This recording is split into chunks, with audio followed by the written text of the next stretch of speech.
Hello dear students, कैसे हो आप सब। Welcome to MI chemistry classes. तो आज हम स्टार्ट करने वाले हैं इलेक्ट्रोकेमिस्ट्री का लेक्चर नंबर 6। इस लेक्चर के अंदर हम देखने वाले हैं कंडक्टेंस वाला पार्ट। ठीक है, तो पहले आप ये देख लो कि इस लेक्चर के अंदर कैसे कैसे टॉपिक्स हम पढ़ने वाले हैं। तो ये वाले टॉपिक्स हैं जो आज हम इस लेक्चर के अंदर करने वाले हैं। कंडक्टेंस ऑफ इलेक्ट्रोलिटिक सॉल्यूशंस जो है मेन टॉपिक है हमारा, इसी के पार्ट्स छोटे छोटे होंगे, वो डिस्कस करेंगे हम। जब मैंने आपको फर्स्ट टाइम इलेक्ट्रोकेमिस्ट्री पढ़ाया था, थोड़ी सी इंट्रोडक्शन दिखाई दी, तब हमने देखा था कि इलेक्ट्रोकेमिस्ट्री को 3 पार्ट्स के अंदर पढ़ते हैं। ठीक है, पहला गैल्वेनिक सेल, दूसरा इलेक्ट्रोलाइटिक सेल और तीसरा पार्ट होता है कंडक्टेंस वाला। ठीक, तो आज वही तीसरा पार्ट जो है वो हमारा स्टार्ट होने जा रहा है, कंडक्टेंस ऑफ इलेक्ट्रोलाइटिक सॉल्यूशंस के जो इलेक्ट्रोलाइटिक सॉल्यूशंस होते हैं जिनको हम सेल्स में डालते हैं, उनकी कंडक्टेंस क्या होती है। ठीक है, उनकी कंडक्टेंस कैसे मेजर की जाती है, ये सारी चीजें देखेंगे। तो पहला हमारा टॉपिक होगा आज का कंडक्टर्स एंड इट्स टाइप्स। ठीक है, कंडक्टर्स जो होते हैं वो कितने किस्म के होते हैं, ये हमारे छोटे छोटे टॉपिक्स इसी के अंदर ही आते हैं, कंडक्टेंस ऑफ इलेक्ट्रोलाइटिक सॉल्यूशंस के अंदर।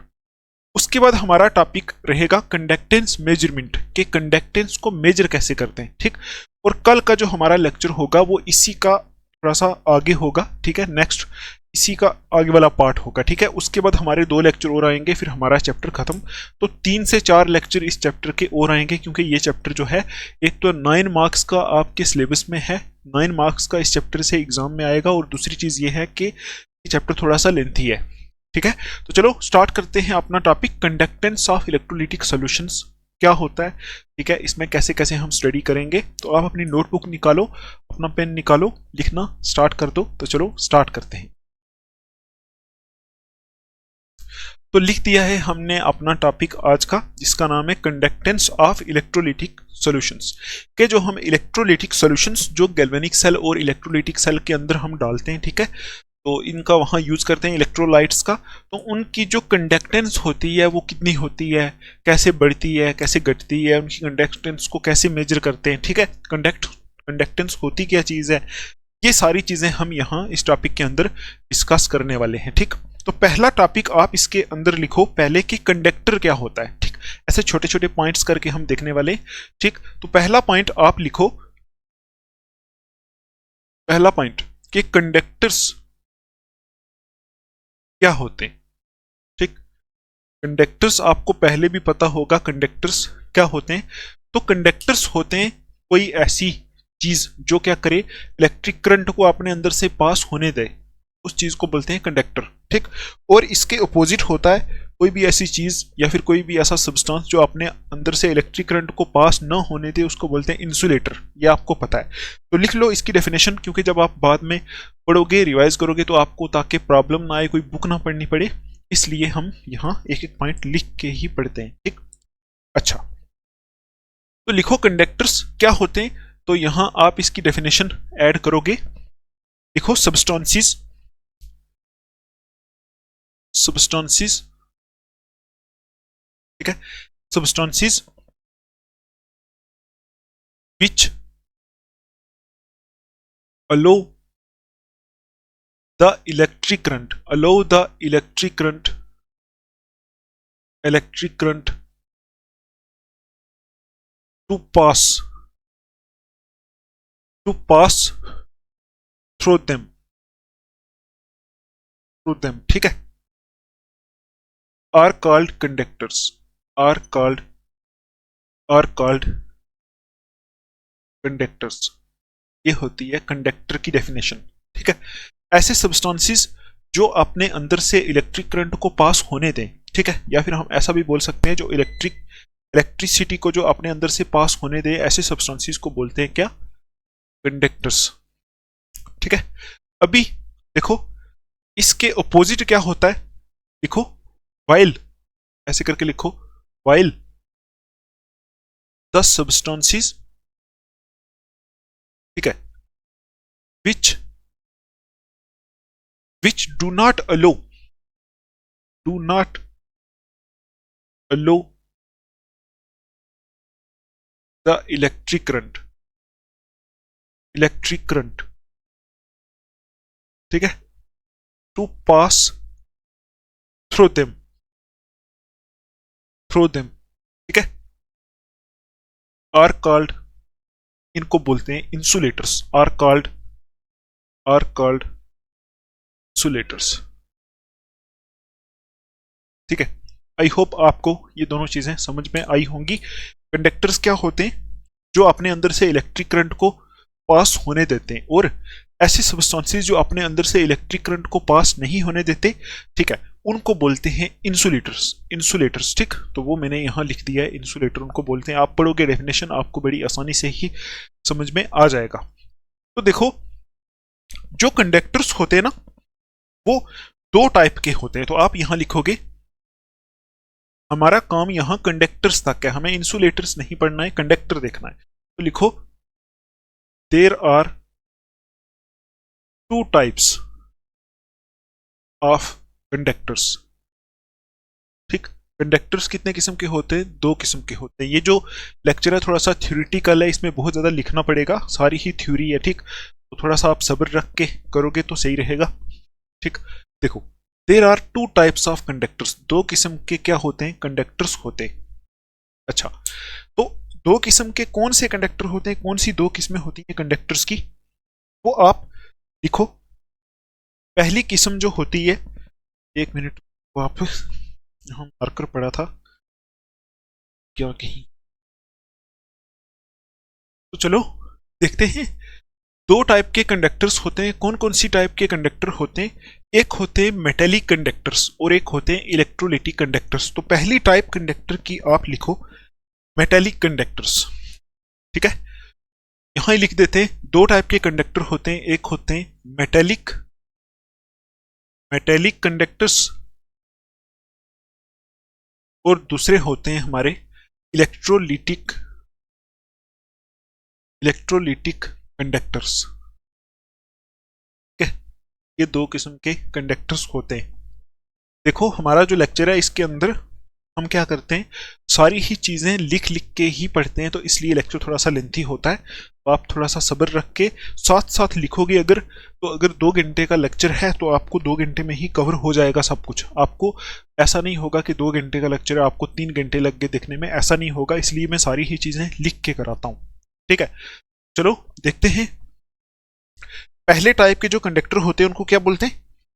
उनको बोलते हैं मेटेलिक कंडक्टर्स। और दूसरे किस्म के जो कंडक्टर होते हैं वो क्या बोलते हैं? क्या बोलते हैं? Electrolytic conductors. देखो, हम ये कंडक्टर के बारे में क्यों पढ़ रहे हैं, ये आपको पता है? क्योंकि हम ऊपर हमने लिखा है कंडक्टेंस ऑफ इलेक्ट्रोलिटिक सॉल्यूशंस। हम देखेंगे कि इलेक्ट्रोलिटिक सॉल्यूशन की कंडक्टेंस क्या होती है। तो देखो, कंडक्टेंस देखने के लिए हमें ये पहले पता होना चाहिए ना कि इलेक्ट्रोलिटिक सॉल्यूशंस कंडक्टर हैं, कैसे वो कंडक्टर्स हैं, ठीक। तो इसलिए हम पहले कंडक्टर के बारे में थोड़ा सा देखेंगे, तभी हम कंडक्टर से ही कंडक्टेंस वर्ड निकालेंगे, ठीक। तो दो किस्म के होते हैं कंडक्टर, एक होते हैं मेटेलिक कंडक्टर्स और दूसरे होते हैं इलेक्ट्रोलिटिक कंडक्टर्स, ठीक। तो पहली किस्म जो होती है कंडक्टर की वो आप लिखो। पहले देखते हैं मेटेलिक कंडक्टर्स, ये कौन से होते हैं? क्या आपको पता ही है पहले से? मेटेलिक कंडक्टर्स, ठीक। तो मेटेलिक कंडक्टर क्या होते हैं हम देखेंगे। मेटेलिक कंडक्टर कौन से होते हैं, ये कैसे करंट को कंडक्ट करते हैं, ठीक है। तो आप इसमें लिखो पॉइंट, पॉइंट ये है कि लिखो यहां आल्सो नोन एज, इनको आल्सो नोन एज, इनको हम क्या बोलते हैं? इनको हम इलेक्ट्रॉनिक कंडक्टर्स भी बोलते हैं, इलेक्ट्रॉनिक कंडक्टर्स, ठीक। इनको इलेक्ट्रॉनिक कंडक्टर्स भी बोलते हैं। इलेक्ट्रॉनिक कंडक्टर क्यों बोलते हैं, आगे लिखो।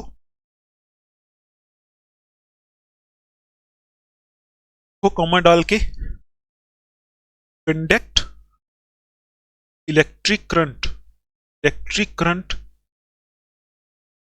Due to, due to, due to movement, movement of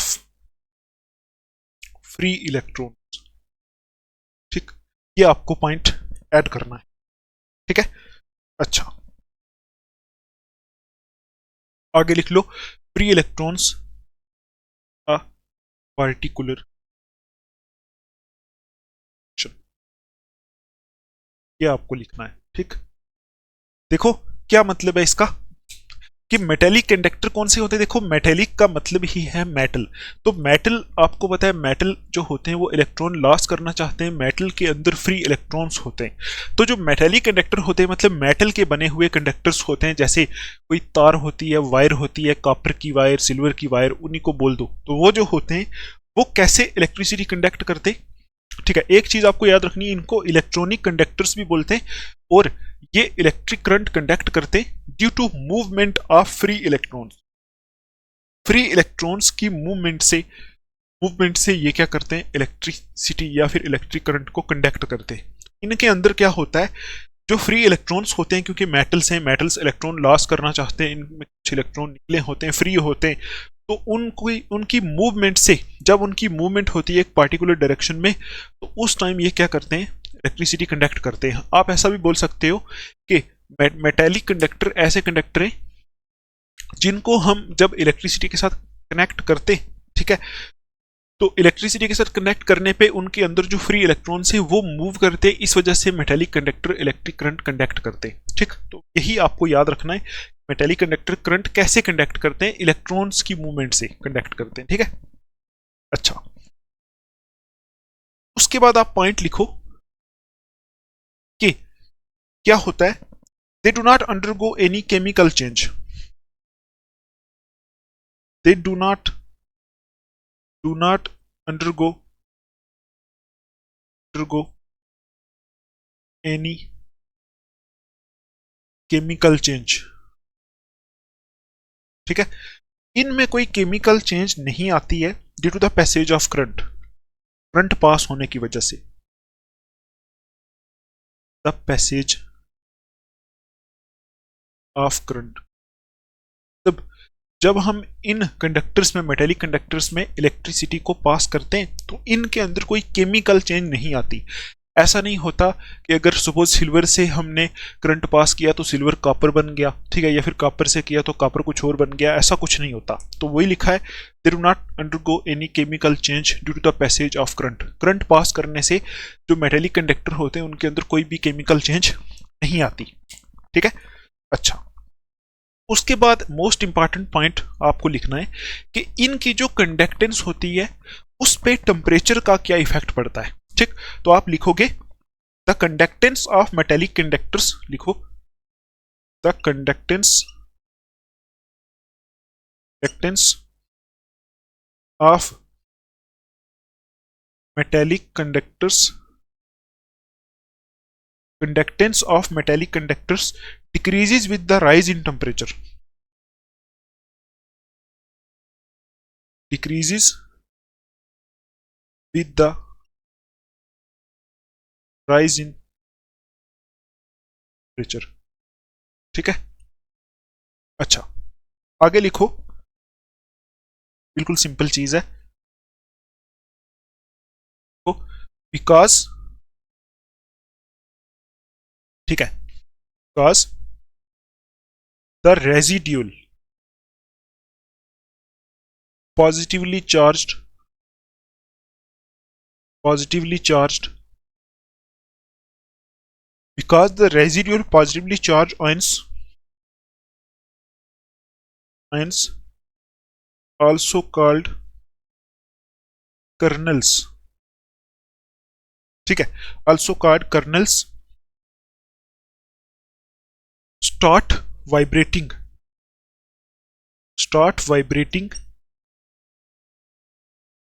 at high temperature, ठीक, अच्छा, and collide, लिखो, and collide with some of free electrons। ठीक, and increase resistance। ठीक है, देखो आपको समझाने की कोशिश करता हूं मैं कि यहां जो हमारे पास कंडक्टर होती है, देखो कंडक्टर, कोई मेटेलिक कंडक्टर जो होता है, ऐसा कोई तार है सपोज, इसके अंदर क्या होता है, आपको पता है कोई भी मैटर जो होता है उसके अंदर क्या होते हैं, उसके अंदर एटम्स होते हैं, ठीक। और एटम्स के बीच में क्या होते हैं, इलेक्ट्रॉन्स होते हैं। तो आपको पता है यहाँ इलेक्ट्रॉन फ्री होते हैं, इसलिए इलेक्ट्रॉन की मूवमेंट से ये क्या करते हैं, इलेक्ट्रिसिटी कंडक्ट करते हैं, ठीक। तो अभी यहाँ जो हमने ये पॉइंट लिखा है, इसमें हमने लिखा है कि जब हम क्या करते हैं, टेम्परेचर बढ़ा देते हैं। टेम्परेचर बढ़ाने का मतलब होता है जब हम हीट कर देते हैं, मतलब अगर हम क्या करें, इस कंडक्टर का टेम्परेचर बढ़ा दें तो इसकी जो कंडक्टेंस है, कंडक्टेंस का मतलब हो गया इसकी इलेक्ट्रिसिटी कंडक्ट करने की जो पावर है, मतलब इलेक्ट्रिक करंट आपने आपसे पास करने की जो पावर है वो घट जाती है। कैसे घटती है, टेम्परेचर बढ़ाने से। टेम्परेचर बढ़ाने से वो पावर घट जाती है। क्यों घटती है, क्योंकि क्योंकि क्या होता है, जब हम टेम्परेचर बढ़ाते हैं उस टाइम यहाँ जो कुछ पॉजिटिवली चार्ज आयंस हैं, पॉजिटिवली चार्ज आयंस, देखो आप मुझे बताओ इसमें पॉजिटिवली चार्ज आयंस तो होंगे ना, क्योंकि एटम से इलेक्ट्रॉन निकल के मूव हो रहे हैं, तो इलेक्ट्रॉन निकलेंगे तो पीछे जो बचेगा एटम वो तो पॉजिटिवली चार्ज ही होगा, ठीक।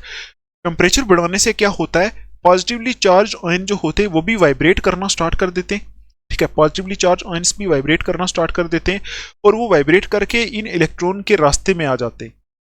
देखो अगर हम टेम्परेचर बढ़ाएंगे तो इसमें जो पॉजिटिवली चार्ज आयंस हैं वो भी क्या करेंगे, वाइब्रेट करेंगे हाई टेम्परेचर पे। हाई टेम्परेचर पे वे भी वाइब्रेट करना स्टार्ट कर लेंगे। लो टेम्परेचर पे पॉजिटिव वाइब्रेट नहीं करेंगे, सिर्फ इलेक्ट्रॉन मूव करेंगे, लेकिन हाई टेम्परेचर पे ये भी पॉजिटिव वाले वाइब्रेट करेंगे। वाइब्रेट करने से क्या होगा, ये इलेक्ट्रॉन्स के रास्ते में आ जाएंगे, उनके साथ टकराएंगे, रेजिस्टेंस प्रोड्यूस करेंगे। रेजिस्टेंस का मतलब होता है इलेक्ट्रॉन को फ्लो होने से रोकेंगे। तो इसलिए टेम्परेचर बढ़ाने से क्या हो जाएगा, कंडक्टेंस मेटेलिक कंडक्टर की कम हो जाती है।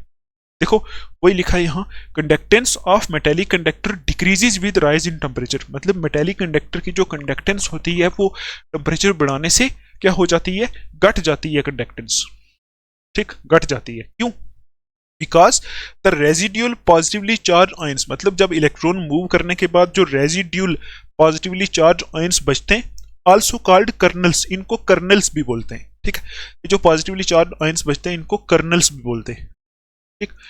ये जो बचते हैं ये क्या करते हैं, start vibrating at high temperature, ये भी साथ में हाई टेम्परेचर पे वाइब्रेट करना स्टार्ट कर देते हैं।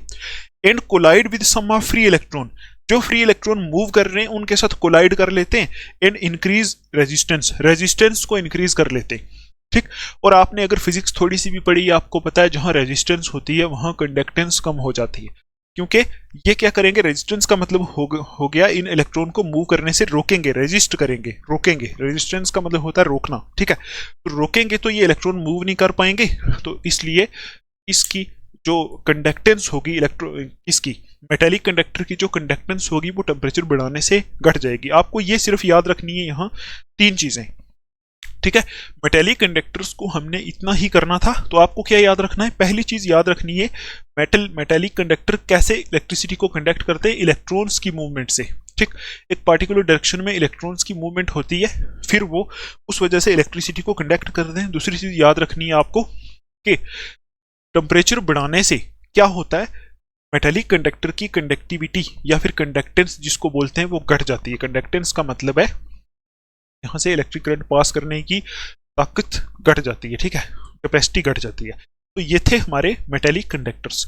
अभी हम देखते हैं इलेक्ट्रोलिटिक कंडक्टर्स क्या होते हैं। तो दूसरा पॉइंट आप लिखो, इलेक्ट्रोलिटिक कंडक्टर्स, ठीक, क्योंकि हमारे काम के यहाँ इलेक्ट्रोलिटिक कंडक्टर्स ही हैं, ठीक है। इलेक्ट्रोलिटिक कंडक्टर पढ़ने के बाद आपको कुछ समझ में आएगा। और इलेक्ट्रोलिटिक कंडक्टर्स देखो, आई होप आपको समझ में आ रहा होगा, ठीक। अच्छा देखो इलेक्ट्रोलिटिक कंडक्टर्स क्या होते हैं। इलेक्ट्रोलिटिक कंडक्टर में आप लिखो आल्सो नोन एज इलेक्ट्रोलाइट्स, इनको क्या बोलते हैं, आल्सो नोन एज इलेक्ट्रोलाइट्स, को इलेक्ट्रोलाइट्स भी बोलते हैं, ठीक। अच्छा इनको इलेक्ट्रोलाइट भी बोलते हैं, इनका नाम हमने पहले भी बहुत बार लिया इस चैप्टर के अंदर। आगे लिखो are substances which furnish positively charged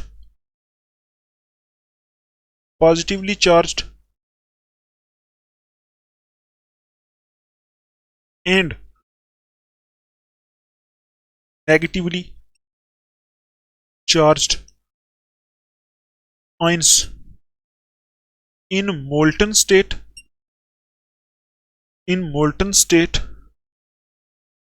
or in aqueous solution ठीक, ये पॉइंट आपको अपनी नोटबुक के ऊपर ऐड करना है। ठीक है, तो क्या होते हैं इलेक्ट्रोलिटिक कंडक्टर्स? क्या होते हैं? देखो, इलेक्ट्रोलिटिक वर्ड निकला है इलेक्ट्रोलाइट से। ठीक, तो इसीलिए हम यहां ये देखते हैं कि इलेक्ट्रोलिटिक कंडक्टर्स कैसे कंडक्टर्स होते हैं। ये भी कुछ कंडक्टर्स होते हैं, इनको हम क्या बोलते हैं? इलेक्ट्रोलाइट्स बोलते हैं। इलेक्ट्रोलाइट्स भी इनको बोलते हैं। ठीक है, और ये क्या होते हैं? Are substances. ये कुछ ऐसे सबस्टेंसेस होते हैं which furnish positively charged and negatively charged ions in molten state और इन एक्वस सॉल्यूशन। ये कुछ ऐसे सब्सटेंसेस होते हैं जो क्या करते हैं? आयंस प्रोड्यूस करते हैं। ठीक, ये अपनी मोल्टन स्टेट में, पिघली हुई स्टेट में, या फिर अगर हम इनका एक्वस सॉल्यूशन बनाएं, वाटर के साथ सॉल्यूशन बनाएं, तो वहां ये क्या करते हैं? आयंस प्रोड्यूस करते हैं। कौन से आयन प्रोड्यूस करते हैं? Positively charge and negatively charge. Positively charge को कैटायन बोलते हैं, नेगेटिवली चार्ज को एनायन बोलते हैं, ये आपको पता है। तो ऐसे सब्सटेंसेस को हम बोलते हैं इलेक्ट्रोलिटिक कंडक्टर्स। ठीक, क्योंकि होते तो ये भी कंडक्टर्स हैं, लेकिन यहां क्या होता है? ये आयंस प्रोड्यूस करते हैं। ठीक है, अभी आपको और चीजें पता चलेंगी, तो आप आगे वाली जो लाइन है वो लिखो। ये करंट कैसे कंडक्ट करते हैं? जो इलेक्ट्रोलिटिक कंडक्टर्स या फिर इलेक्ट्रोलाइट जो होते हैं, ये करंट कैसे कंडक्ट करते हैं? ये लाइन आप लिखो। तो आपको पहले से ही पता है, they conduct current, they conduct current. ठीक है, ये करंट कंडक्ट करते हैं due to the movement of ions, due to the movement of ions, मतलब आयंस की मूवमेंट होने की वजह से ये करंट को कंडक्ट करते हैं। क्योंकि इनका जब हम एक्वस सॉल्यूशन बनाते हैं या फिर इनकी मोल्टन फॉर्म देखते हैं, तो उस टाइम इनमें क्या होते हैं? आयंस, ये आयंस प्रोड्यूस करते हैं। तो आयंस की मूवमेंट होती है उस टाइम जब ये करंट कंडक्ट करते हैं। ठीक, अच्छा, आगे लिखो, इसी के आगे लिखो, एंड अंडरगो डीकंपोजिशन ऑन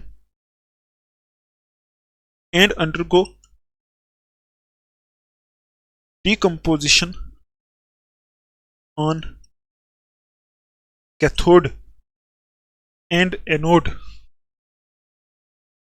ठीक है, cathode and anode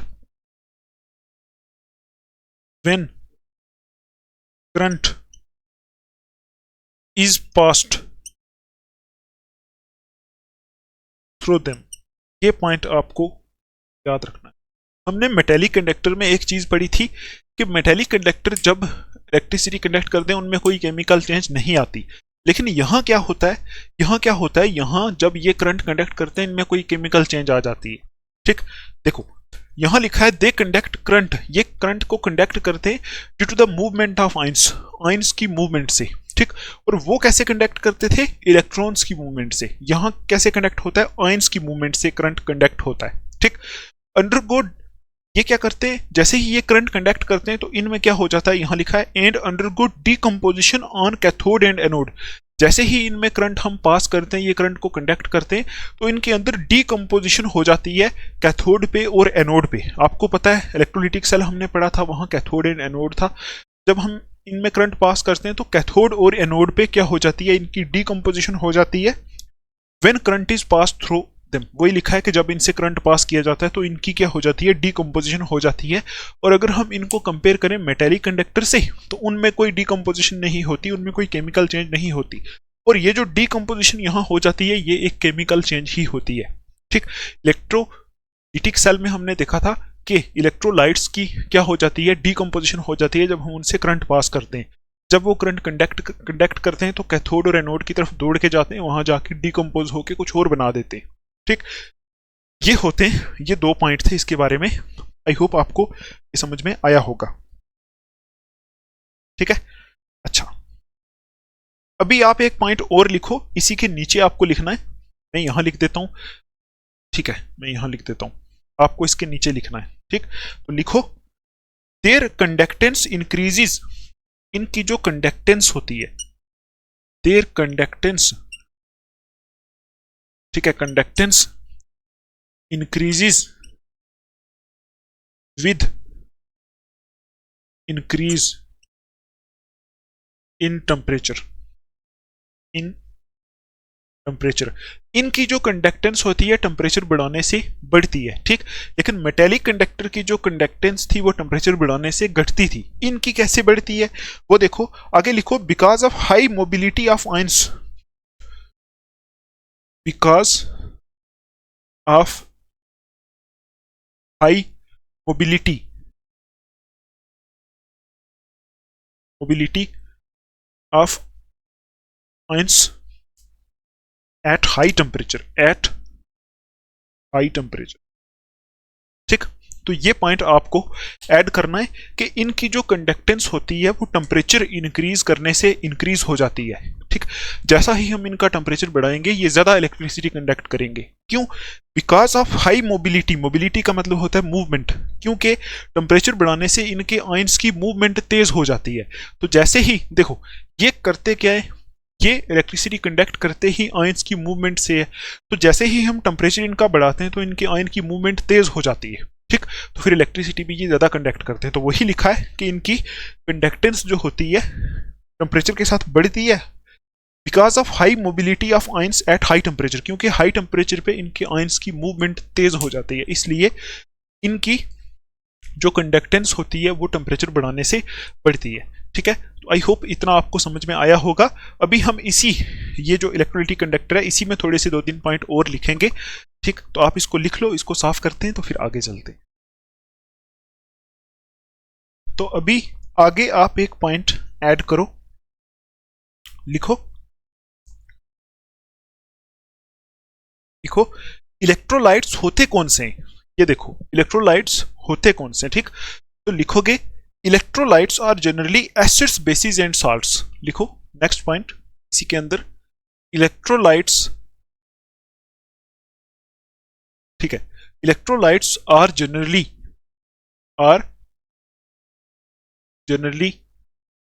acids, bases and salts. Electrolytes जो होते हैं जनरली वो कौन से होते हैं? एसिड्स, बेसिस और सॉल्ट्स होते हैं। आपको पता है एसिड्स भी आयंस में कन्वर्ट हो जाते हैं, बेसिस भी कन्वर्ट हो जाते हैं और सॉल्ट्स भी कन्वर्ट हो जाते हैं। तो यही जो होते हैं यही इलेक्ट्रोलाइट जनरली होते हैं, ठीक। आगे लिखो, विच रेडली फर्निश आयंस। ये बहुत जल्दी से आयंस को फर्निश कर देते हैं, तो आयंस को सोल्यूशन के अंदर निकाल के रख देते हैं, ठीक। तो ये मोस्टली इलेक्ट्रोलाइट कौन से होते हैं? एसिड्स, बेसिस और सॉल्ट्स होते हैं, ठीक है। एक लाइन और ऐड करो, सब्सटेंसेस, ठीक है, that do not furnish ions, do not furnish ions, furnish ions, ठीक है। लाइक कौन कौन से? लाइक यूरिया, शुगर, ठीक है, एटसेट्रा, आर कॉल्ड, इनको बोलते हैं, आर कॉल्ड, इनको बोलते हैं नॉन इलेक्ट्रोलाइट्स। तो यहां लिखोगे are called non electrolytes, non electrolytes. तो ये था हमारा इलेक्ट्रोलाइट्स के बारे में, या जिसको हम इलेक्ट्रोलिटिक कंडक्टर्स बोलते हैं। आई होप आपको समझ में आया होगा। 3 चीजें समझनी है, इलेक्ट्रोलाइट्स क्या होते हैं, ठीक है, ये इलेक्ट्रिसिटी कैसे कंडक्ट करते हैं, ठीक है, और टेम्परेचर के साथ इनकी कंडक्टेंस पे क्या फर्क पड़ता है, मतलब जो ये इलेक्ट्रिसिटी कंडक्ट करते हैं उस पर क्या फर्क पड़ता है, टेम्परेचर बढ़ाने से इनकी कंडक्टेंस बढ़ती है, ठीक। ये आपको याद रखना है। अभी हम देखते हैं एक चीज, फैक्टर्स अफेक्टिंग इलेक्ट्रोलिटिक कंडक्शन। ये लिखो आप, फैक्टर्स अफेक्टिंग इलेक्ट्रोलिटिक कंडक्शन, ठीक है।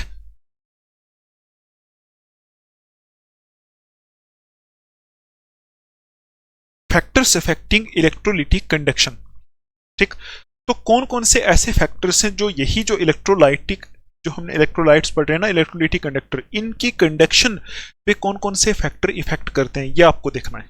ठीक, तो पहला फैक्टर लिखो nature of electrolyte. First factor जो होता है वो होता है नेचर ऑफ इलेक्ट्रोलाइट, इलेक्ट्रोलाइट का नेचर। ठीक, तो इसमें आप सीधा सीधा एक पॉइंट ऐड करो, conduction is directly proportional to, यहां लिखो conduction is directly proportional to extent of ionization. ठीक है, ये आपको लिखना है। तो पहला ऐसा फैक्टर है जिसपे इलेक्ट्रोलिटिक कंडक्शन डिपेंड करता है, मतलब इलेक्ट्रोलाइट्स की जो कंडक्टिविटी है, जो वो कंडक्टेंस शो करते हैं, वो किस पे डिपेंड करती है, वो पहला फैक्टर होता है नेचर ऑफ इलेक्ट्रोलाइट के इलेक्ट्रोलाइट का नेचर कैसा है। देखो कुछ ऐसे इलेक्ट्रोलाइट होते हैं जो ज्यादा आयंस प्रोड्यूस करते हैं, कुछ ऐसे होते हैं जो कम आयंस प्रोड्यूस करते हैं। तो अगर यहां कोई इलेक्ट्रोलाइट ज्यादा आयंस प्रोड्यूस कर रहा है तो वो जल्दी इलेक्ट्रिसिटी कंडक्ट करेगा। तो वही यहां हमने लिखा है नेचर ऑफ इलेक्ट्रोलाइट के ऊपर डिपेंड करता है, इलेक्ट्रोलाइट का नेचर कैसा है, वो ज्यादा आयन प्रोड्यूस करने वाला है या कम आयंस प्रोड्यूस करने वाला है।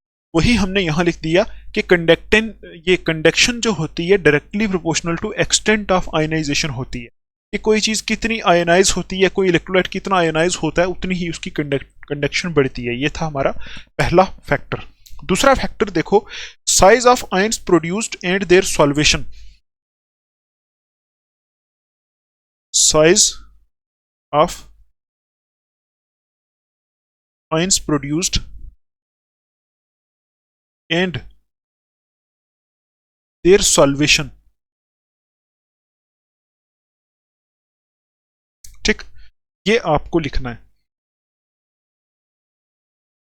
Size of ions produced and their solvation. ये दूसरा फैक्टर है कि वो जो इलेक्ट्रोलाइट है उनके आयंस का साइज क्या है, वो जो आयंस प्रोड्यूस कर रहे हैं उनका साइज क्या है, उन पे भी डिपेंड करती है इलेक्ट्रोलिटिक कंडक्शन, और उनकी सॉल्वेशन कितनी हो रही है उन पे भी डिपेंड करती है। ठीक, तो आप इसमें पॉइंट ऐड करो, greater the size of ion, लिखो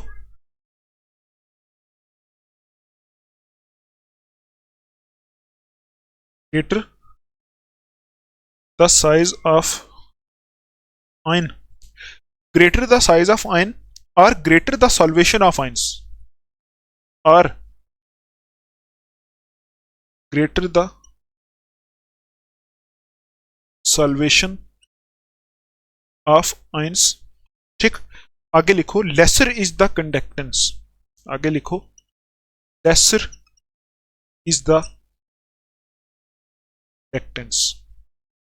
ठीक है, ये आपको लिखना है। तो जितना ही साइज बड़ा होगा, मतलब किसी इलेक्ट्रोलाइट के आयन का साइज जितना बड़ा होगा या फिर जितनी ज्यादा उसकी सॉल्वेशन होगी, उतना ही वो इलेक्ट्रिसिटी को कम कंडक्ट करेगा। कैसे होगा ये देखो, मैं आपको बताता हूं। पहले तो आप ये देखो, ऐसे समझ लो इसको, देखो अगर आयन बड़ा होगा, ठीक है, वो मूव जल्दी नहीं कर पाएगा, ऐसे समझ लो, मूव जल्दी नहीं कर पाएगा। तो अगर जल्दी आयन मूव नहीं कर पाएगा तो इसलिए कंडक्टेंस कम होगी। दूसरी चीज है सॉल्वेशन। सॉल्वेशन होता है कि जब आयन के आसपास, आयन है, सपोज ये आयन है, इसके आसपास जब वाटर मॉलिक्यूल आ जाते हैं, ऐसे वाटर मॉलिक्यूल इसके साथ चिपक जाते हैं ऐसे, ठीक है, तो इस प्रोसेस को बोलते हैं सॉल्वेशन। अभी आप देखो, अगर वाटर मॉलिक्यूल आयन के साथ ऐसे चिपक गए, कहां, सोल्यूशन के अंदर, इलेक्ट्रोलिटिक सोल्यूशन के अंदर, तो इस आयन को मूव नहीं करने देंगे। ठीक है, इस आयन को मूव नहीं करने देंगे, इसका चार्ज खत्म कर देंगे, ये मूव नहीं कर पाएगा, तो सॉल्वेशन हो जाएगी। तो जितनी ज्यादा, इस प्रोसेस को बोलते हैं सॉल्वेशन, जब वाटर मॉलिक्यूल्स जो होते हैं आयन के पास आ जाते हैं, ठीक, आयन को अपने अंदर जकड़ लेते हैं। ठीक, तो जितनी ज्यादा आयन की सॉल्वेशन होगी उतना ही वो मूव नहीं कर पाएगा, उधर ही सॉल्वेट हो जाएगा एक ही जगह, तो उतनी ही कंडक्टेंस कम होगी। तो वही मैंने लिखा है दूसरा फैक्टर इलेक्ट्रोलिटिक कंडक्शन पे कौन सा डिपेंड करता है, कौन सा फैक्टर दूसरा है, देखो size of ions produced and their solvation, कि साइज क्या है, जो आयंस, जो इलेक्ट्रोलाइट हम डाल रहे हैं उनका साइज क्या है, ठीक है, उनके आयंस का साइज क्या है। ठीक है, अगर बड़ा साइज होगा तो कंडक्शन कम होगी। और दूसरी चीज है सॉल्वेशन कैसी है, सॉल्वेशन का मतलब है, वो आपको मैंने बताया, ग्रेटर द सॉल्वेशन, जितनी ही सॉल्वेशन ज्यादा होगी, जितनी ही आयन की सॉल्वेशन ज्यादा होगी, उतनी ही उसकी कंडक्टेंस कम हो जाएगी। ये है हमारा दूसरा पॉइंट। तो ये दो फैक्टर हैं जो क्या करते हैं, इलेक्ट्रोलिटिक कंडक्शन के ऊपर, या फिर ऐसा बोल सकते हो इलेक्ट्रोलिटिक कंडक्शन इन फैक्टर पे डिपेंड करती है। अभी लिखो तीसरा फैक्टर, लिखो nature of the solvent and its viscosity. Third factor, nature of the solvent and its viscosity. ठीक, तो ये फैक्टर भी आपको यहां ऐड करना है, nature of the solvent and its viscosity. तो इसमें आप सीधा सीधा लिखो, लिखो greater is the polarity of the solvent, greater is the ionization, ठीक है, and greater is the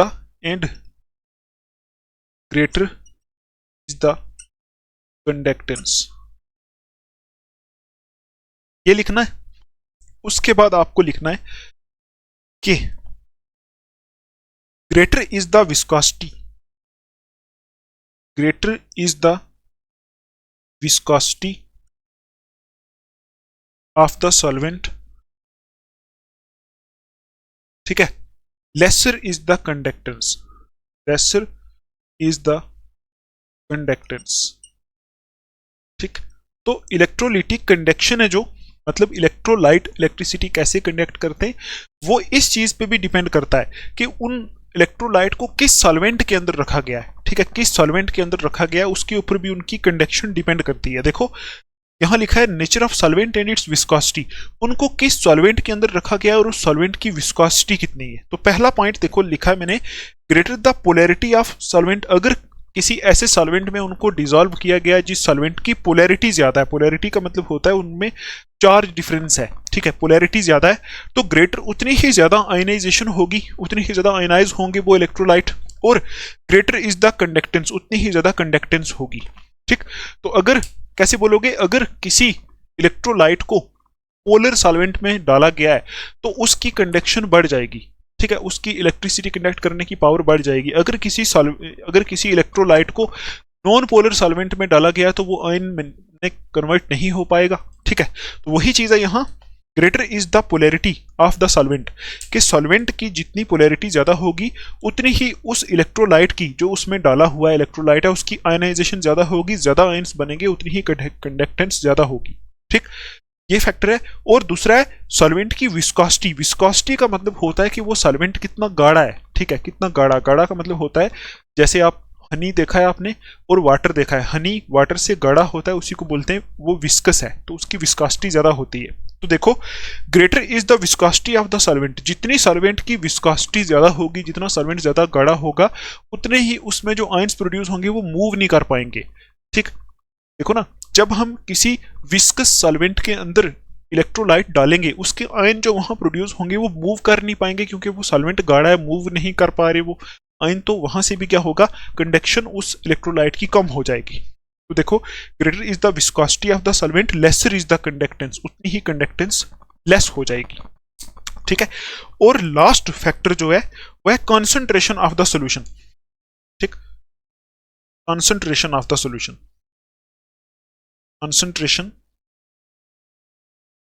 of the solution, solution की कंसंट्रेशन पे भी इलेक्ट्रोलाइट की कंडक्टेंस डिपेंड करती है।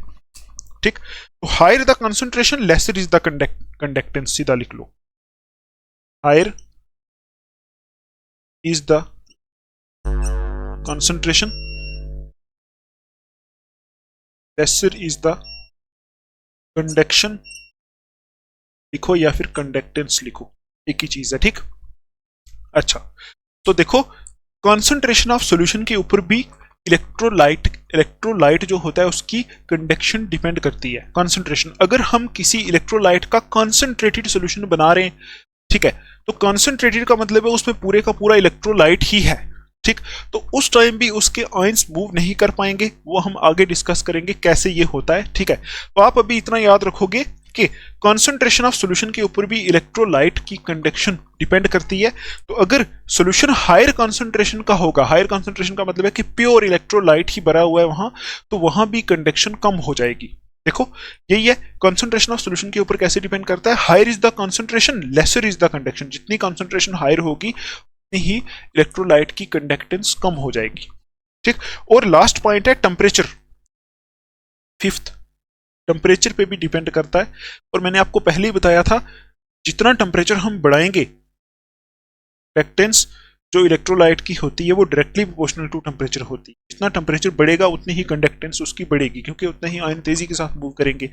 तो ये थे कुछ फैक्टर्स जो इलेक्ट्रोलिटिक कंडक्टर्स होते हैं, वो इन फैक्टर पे भी डिपेंड करते हैं। ठीक है, उनकी जो कंडक्शन होती है, इलेक्ट्रोलिटिक कंडक्टर्स की जो कंडक्शन होती है, वो कितनी इलेक्ट्रिसिटी कंडक्ट कर सकते हैं, वो इन फैक्टर पे भी डिपेंड करता है। ठीक, आई होप आपको ये समझ में आया होगा।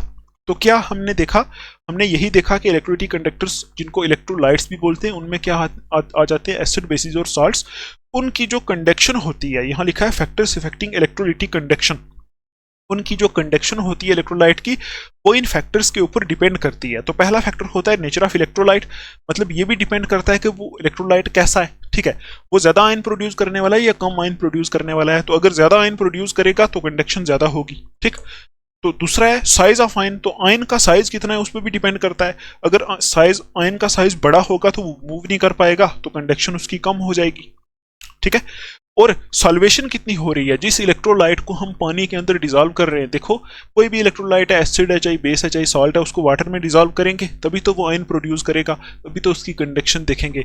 तो साइज, वो कितना बड़ा आयन प्रोड्यूस कर रहा है उस पर भी कंडक्शन डिपेंड करती है उसकी। जितना बड़ा आयन प्रोड्यूस करेगा उतनी कंडक्शन कम होगी। और सॉल्वेशन पे भी डिपेंड करता है, जितनी ज्यादा सॉल्वेशन होगी उतनी कंडक्शन कम होगी।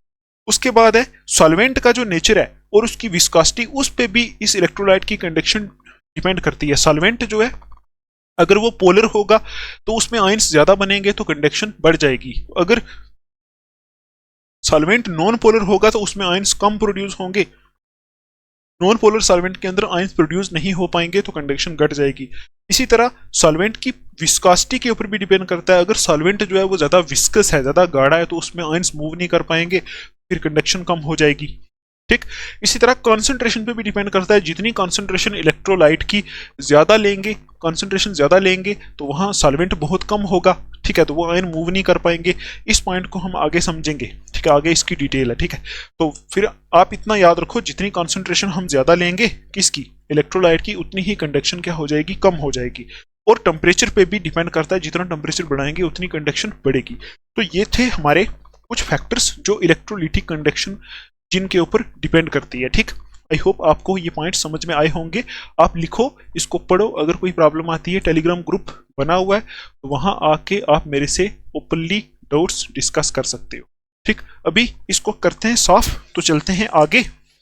और वो जो पार्ट है वो है कंडक्टेंस मेजरमेंट। कंडक्टेंस को मेजर कैसे किया जाता है, ठीक, इसको लिख लो, फिर आगे चलते हैं।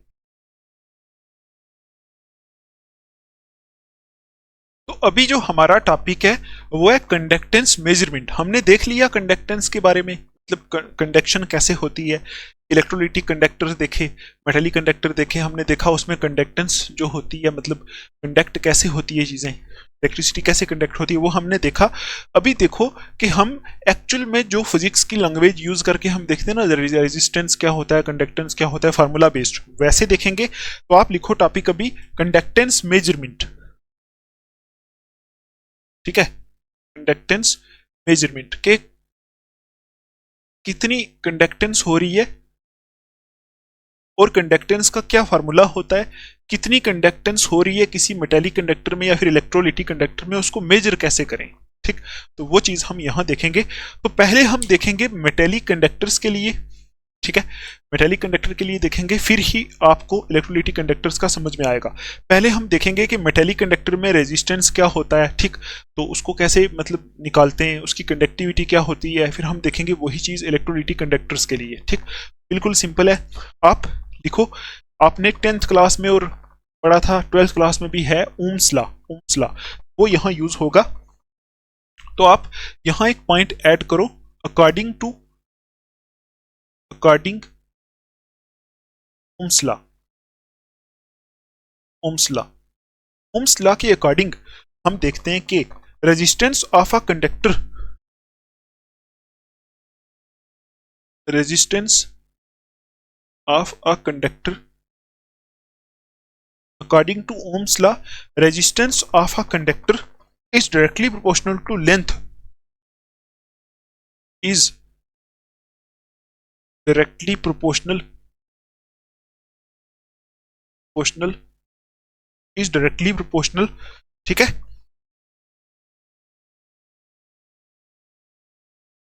proportional to length L, L है ये, ठीक है, and inversely proportional, ठीक है, to the area of cross section, area of cross section. ये हम देख रहे हैं पहले मेटेलिक कंडक्टर के बारे में, ठीक। तो सपोज ये कोई मेटेलिक कंडक्टर है इतनी, ठीक, इसकी इसकी जो रेजिस्टेंस होती है वो किस पे डिपेंड करती है, ये फिजिक्स का कंसेप्ट है। तो यहाँ लिखा है according to Ohm's law, Ohm's law के according resistance of a conductor, जो कंडक्टर की रेजिस्टेंस होती है वो डायरेक्टली प्रोपोर्शनल होती है लेंथ के, उसकी लेंथ के, ठीक, ये लेंथ है इसकी लेंथ के, और इनवर्सली प्रोपोर्शनल होती है एरिया ऑफ क्रॉस सेक्शन, ये एरिया ऑफ क्रॉस सेक्शन होता है, ठीक। तो वही हमने लिखा है डायरेक्टली प्रोपोर्शनल टू लेंथ और inversely proportional to area of cross section, ठीक है। क्रॉस सेक्शन आगे लिख दो of conductor, of a conductor, किसी कंडक्टर के एरिया ऑफ क्रॉस सेक्शन के बराबर होती है रेजिस्टेंस, ये हमें पता है। यहां से हम कंडक्टेंस की डेफिनेशन निकालेंगे, तो आप लिखो यहां ऐसे लिख सकते हैं R is directly proportional to L upon A, ये होता है रेजिस्टेंस का फार्मूला। देखो resistance is directly proportional to length और इनवर्सली प्रोपोर्शनल टू एरिया, उन दोनों को कंबाइन करके लिख दिया R is directly proportional to L into A। और अगर हम इस प्रोपोर्शनलिटी के साइन को हटाएंगे तो हम ऐसा लिख सकते हैं R इज इक्वल टू, यहाँ रो कांस्टेंट यूज होता है, रो L बाई A, ये होता है, ठीक है, रो इंटू ये L है, ठीक, इसको आप L कर दो, L चीज है, ये रो आपको पता है ना, तो ये L है, L upon A, L length है, A area of cross section है, ठीक। और यहां जो रो कांस्टेंट होता है ना, ये रो, इस प्रोपोर्शनलिटी साइन को हटा के जो रो लगाया है ना, इसको क्या बोलते हैं वो लिख लो। तो आपको पता है ये रो इज कॉल्ड स्पेसिफिक रेजिस्टेंस, ये जो रो लिखा है हमने इज कॉल्ड या फिर इज नोन एज, इसको बोलते हैं स्पेसिफिक रेजिस्टेंस और इसको बोलते हैं रेजिस्टिविटी, इसको क्या बोलते हैं, रेजिस्टिविटी बोलते हैं, ठीक। ये हमने थोड़ा सा रेजिस्टेंस के बारे में देखा। अब देखो आपको एक चीज मैं बताऊं, रेजिस्टेंस का जो मतलब होता है वो क्या होता है। रेजिस्टेंस का मतलब होता है कि कोई ऐसी चीज होती है, ऐसी कोई फोर्स होती है जो क्या करती है, किसी मोशन को अपोज करती है। जैसे मैं बोलूं अगर मैं इस मार्कर को ऐसे मूव करा रहा हूं तो एयर की फ्रिक्शन इससे हो रही है, एयर रेजिस्टेंस प्रोड्यूस कर रही है, एयर इसके मोशन को अपोज कर रही है, आगे नहीं जाने दे रही। जो चीज किसी चीज को आगे मूव ना करने दे उसको बोलते हैं रेजिस्टेंस। और रेजिस्टेंस का उल्टा होता है कंडक्टेंस, ठीक है। देखो रेजिस्टेंस के ये जो फॉर्मूला इसी से हम कंडक्टेंस का निकालेंगे। देखो कंडक्टेंस का मतलब होता है कि वो मूव कितनी कर रही है, आगे जा रही है कि नहीं, वो होती है कंडक्टेंस, कंडक्ट हो रही है कि नहीं। और इसका उल्टा होता है रेजिस्टेंस, रेजिस्टेंस का मतलब हो गया आगे से कितनी अपोज हो रही है, कंडक्टेंस हो गया कितनी आगे जाएगी, ठीक, वो होगी कितनी कंडक्ट, बोलते हैं कंडक्टेंस। तो रेजिस्टेंस और कंडक्टेंस जो होते हैं आपस में क्या होते हैं, रेसिप्रोकल होते हैं, ऐसा आप बोल सकते हो, ठीक है। तो अभी ये जो फार्मूला लिखा है ये किसका फार्मूला है, ये फार्मूला है रेजिस्टेंस का, ये आपको याद रखना है, रो L बाई A। और रो क्या चीज है, यहाँ इसको बोलते हैं स्पेसिफिक रेजिस्टेंस और रेजिस्टिविटी। तो अगर आप यहां लिखो ये जो लेंथ है, if L is equal to 1 centimetre, ये जो L है लेंथ, यहाँ L लेंथ होती है, लेंथ का यूनिट सेंटीमीटर होता है। अगर L 1 सेंटीमीटर है और एरिया जो है A is equal to 1 centimetre square, area का यूनिट स्क्वायर में होता है, आपको पता है सेंटीमीटर स्क्वायर है। तो उस टाइम क्या होगा, यहाँ ये R इज इक्वल टू किसके बराबर आ जाएगा, R इज इक्वल टू रो के बराबर आ जाएगा, क्योंकि हम बोल रहे हैं अगर L 1 ने और A भी 1 ने तो ये पूरा पार्ट 1 हो जाएगा, तो R इज इक्वल टू रो के बराबर हो जाएगा। तो यहां से हम एक लाइन बोलेंगे, वो लाइन ये है कि यहां लिखेंगे देयरफॉर, देखो ये रो क्या चीज है, रेजिस्टिविटी। रेजिस्टिविटी या फिर जिसको स्पेसिफिक रेजिस्टेंस बोलते हैं, तो इसको हम डिफाइन कर सकते हैं। अगर एल को 1 लें, ए को 1 लें, तो इसको हम डिफाइन कर सकते हैं। तो आप लिखो therefore resistivity of a conductor, resistivity ये ऑफ अ कंडक्टर, रेजिस्टिविटी जो होती है किसी कंडक्टर की क्या होती है, is the resistance of 1 cubic centimetre, is the resistance of 1 cubic centimetre, ऐसे लिख लो, of 1 cubic centimetre of a conductor, of a conductor.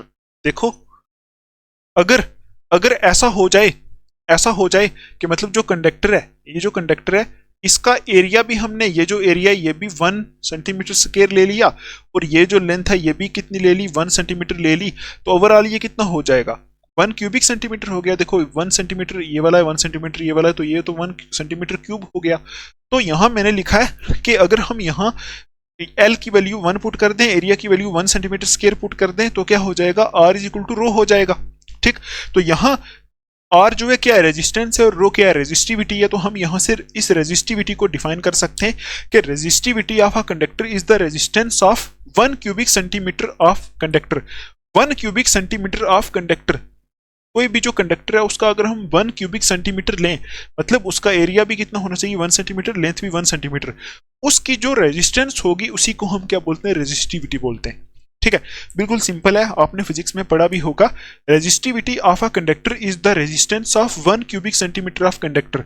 किसी कंडक्टर का 1 क्यूबिक सेंटीमीटर पार्ट अगर हम लें, उसकी जो रेजिस्टेंस होती है उसी को बोलते हैं रेजिस्टिविटी। यहां से हम इसको डिफाइन कर सकते हैं। और रेजिस्टिविटी या फिर स्पेसिफिक रेजिस्टेंस भी इसको बोलते हैं, इसको डिनोट करते हैं रो से। इतना आई होप आपको समझ में आया होगा। अभी देखो ये हमने रेजिस्टेंस क्यों लिखा, इसका उल्टा होता है कंडक्टेंस। तो अभी हम देखेंगे कंडक्टेंस जो होता है उसका क्या फार्मूला होता है। तो लिखो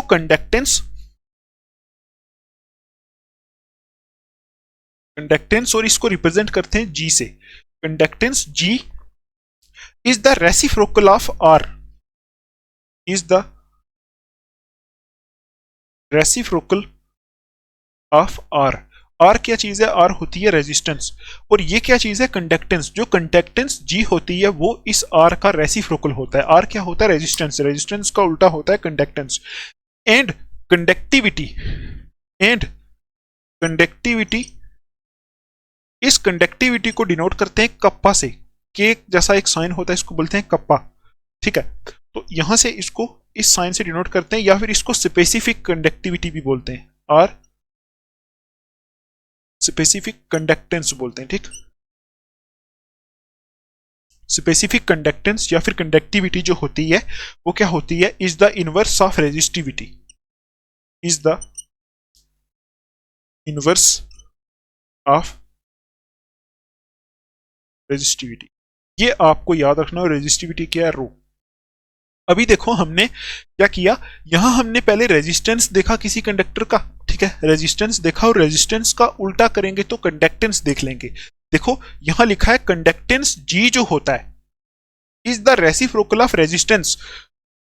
तो आप ऐसा लिख सकते हो, कंडक्टेंस जी होती है, कंडक्टेंस जो होता है उसको रिप्रेजेंट करते हैं जी से, और ये किसके बराबर होती है, 1/r के बराबर होती है। रेसिप्रोकल होती है किसकी, रेजिस्टेंस की, रेजिस्टेंस ये वाला है। ठीक, और जैसे हमने यहां रेजिस्टिविटी लिखा था, रेजिस्टिविटी क्या था, ये रो था रेजिस्टिविटी। तो ये जो रेजिस्टिविटी है इसका रेसिप्रोकल जो होता है उसको बोलते हैं कंडक्टिविटी। ठीक, तो वही हमने आगे लिखा है, एंड कंडक्टिविटी कप्पा, कंडक्टिविटी जिसको हम कप्पा से डिनोट करते हैं, या फिर इसको स्पेसिफिक कंडक्टेंस भी बोलते हैं, ये इनवर्स होती है रेजिस्टिविटी की, रो की इनवर्स होती है।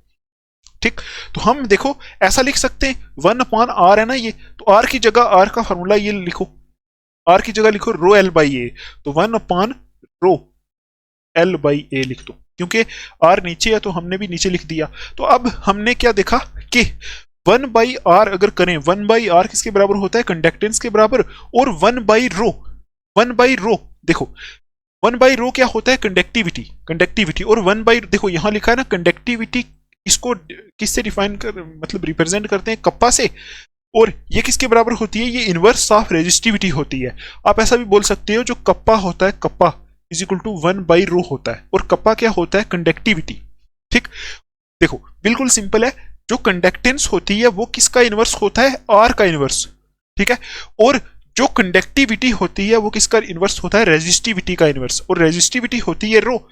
तो 1/ρ is equal to kappa, kappa क्या होता है, कंडक्टिविटी, और ये जी जो होता है ये होता है कंडक्टेंस, ये होता है 1/r। तो अभी देखो हम ऐसे यहां से लिखेंगे, देखो यहां से हमने किया जी मतलब conductance is equal to 1/r is equal to R की जगह ये वैल्यू डाल दी। अभी देखो 1/ρ किसके बराबर होता है, 1/ρ हो गया, 1/ρ is equal to kappa, kappa. तो यहां लिखो ये 1/ρ है, 1/ρ किस क्या होता है, कंडक्टिविटी। तो कंडक्टिविटी यहां लिख दो कप्पा, ये लिख दिया के 1/ρ इज इक्वल टू के है, और नीचे L/A है, तो ये जैसे इसके साथ लिखेंगे तो ये उल्टा हो जाएगा। ठीक, उल्टा हो जाएगा, तो यहां से आएगा, इसको अगर हम ऊपर करेंगे 1/ρ की जगह के लिख दिया, L/A नीचे है तो ये उल्टा हो जाएगा, K इंटू A/L आ जाएगा, ऐसे लिख दो। ठीक, तो आपने लिख दिया ये जो G है, G is equal to finally क्या आ गया, कप्पा इंटू A/L। तो आप ऐसे भी लिख सकते हो, G इज इक्वल टू क्या आया, कप्पा टू A/L, ये आ गया। ठीक, और अभी देखो ये वाला फार्मूला जो हमने ये लिखा ना, ये इसको आप रेजिस्टेंस से कंपेयर भी कर सकते हो। देखो जैसे हमने लिखा था resistance is equal to ρL/A, इसी तरह हमने लिखा G conductance is equal to kappa into A/L। इसका उल्टा मतलब रेजिस्टेंस का उल्टा क्या हो गया, कंडक्टेंस हो गया। ठीक, और जहां हमने रेजिस्टेंस में लिखा था रेजिस्टिविटी, उसी रेजिस्टिविटी को यहां हमने क्या बोल दिया, कंडक्टिविटी। ठीक, ये कप्पा उसकी जगह आ गया। बाकी आप ऐसा बोल सकते हो रेजिस्टेंस के बिल्कुल अपोजिट क्या होता है, कंडक्टेंस। तो ये जो फार्मूला यहां से बन गया। ठीक, अच्छा अभी देखो अगर हम क्या करें, यहां से अगर हम कंडक्टिविटी की वैल्यू निकालें, देखो आप यहां से एक चीज समझो, ये जो G है कंडक्टेंस और ये जो K कंडक्टिविटी, ये आपस में डायरेक्ट रिलेशन में। मतलब अगर किसी कंडक्टर की अगर हम बोलेंगे कंडक्टिविटी ज्यादा है, तब भी हम ऐसा बोल सकते हैं कि उसकी कंडक्टेंस ज्यादा है। देखो ये कंडक्टिविटी है, ये कंडक्टेंस है। अगर ये कंडक्टिविटी किसी कंडक्टर की ज्यादा होगी तो हम ऐसा बोल सकते हैं उसकी कंडक्टेंस भी ज्यादा है, क्योंकि ये दोनों डायरेक्ट रिलेशन में। तो यहां से हम K की वैल्यू अगर निकालें तो यहां से ऐसा आएगा, देखो K क्या है, kappa, kappa is equal to G into L करेंगे, G को L से मल्टीपल करेंगे तो ऐसे लिखेंगे G इंटू L/A। ये हो जाएगा हमारा कप्पा की वैल्यू। और कप्पा क्या होता है, कप्पा होता है कंडक्टिविटी। ठीक, कंडक्टिविटी आपको पता ही है, कंडक्टर की क्या होती है, कंडक्टिविटी होती है।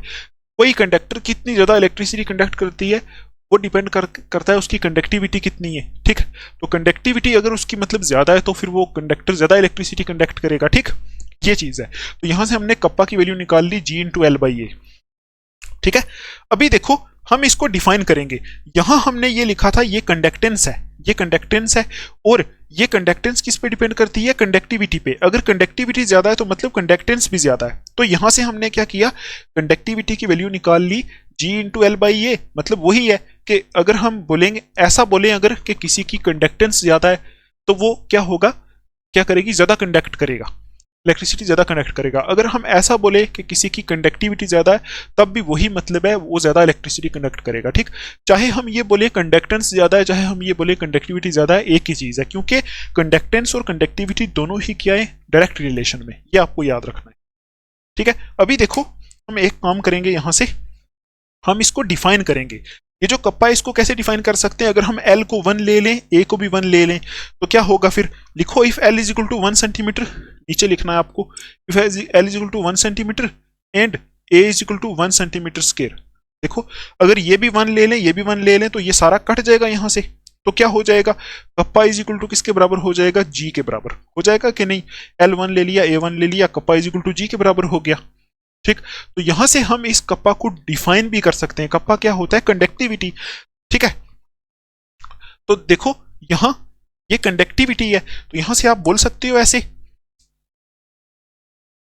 कंडक्टिविटी क्या होती है, ऐसा बोल सकते हैं, conductivity is equal to conductance of a conductor या फिर ऐसे बोल सकते हो conductivity is equal to conductance of 1 cubic centimetre, 1 cubic centimetre of conductor, ऐसा बोल सकते हो।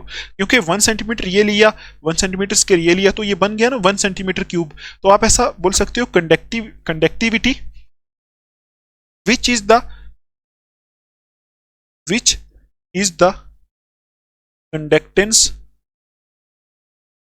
conductivity which is the conductance of 1 cubic centimeter of a conductor।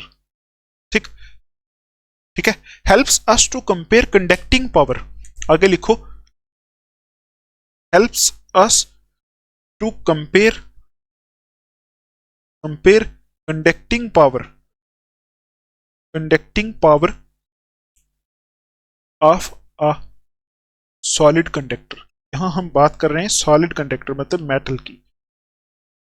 ठीक, तो यहां आप ये समझोगे कि यहां हमने क्या लिखा है, kappa is equal to G कब होता है, जब L is equal to 1 centimetre होता है, A is equal to 1 centimetre square होता है। तो ये मिला के बन गया 1 क्यूबिक सेंटीमीटर। हम बोल सकते हैं conductivity is equal to conductance, ये कंडक्टेंस है ना, कंडक्टेंस ऑफ 1 सेंटीमीटर लेंथ और 1 क्यूबिक सेंटीमीटर एरिया। ओवरऑल मिला के ऐसे बोलेंगे conductivity is equal to conductance of 1 cubic centimetre of a conductor.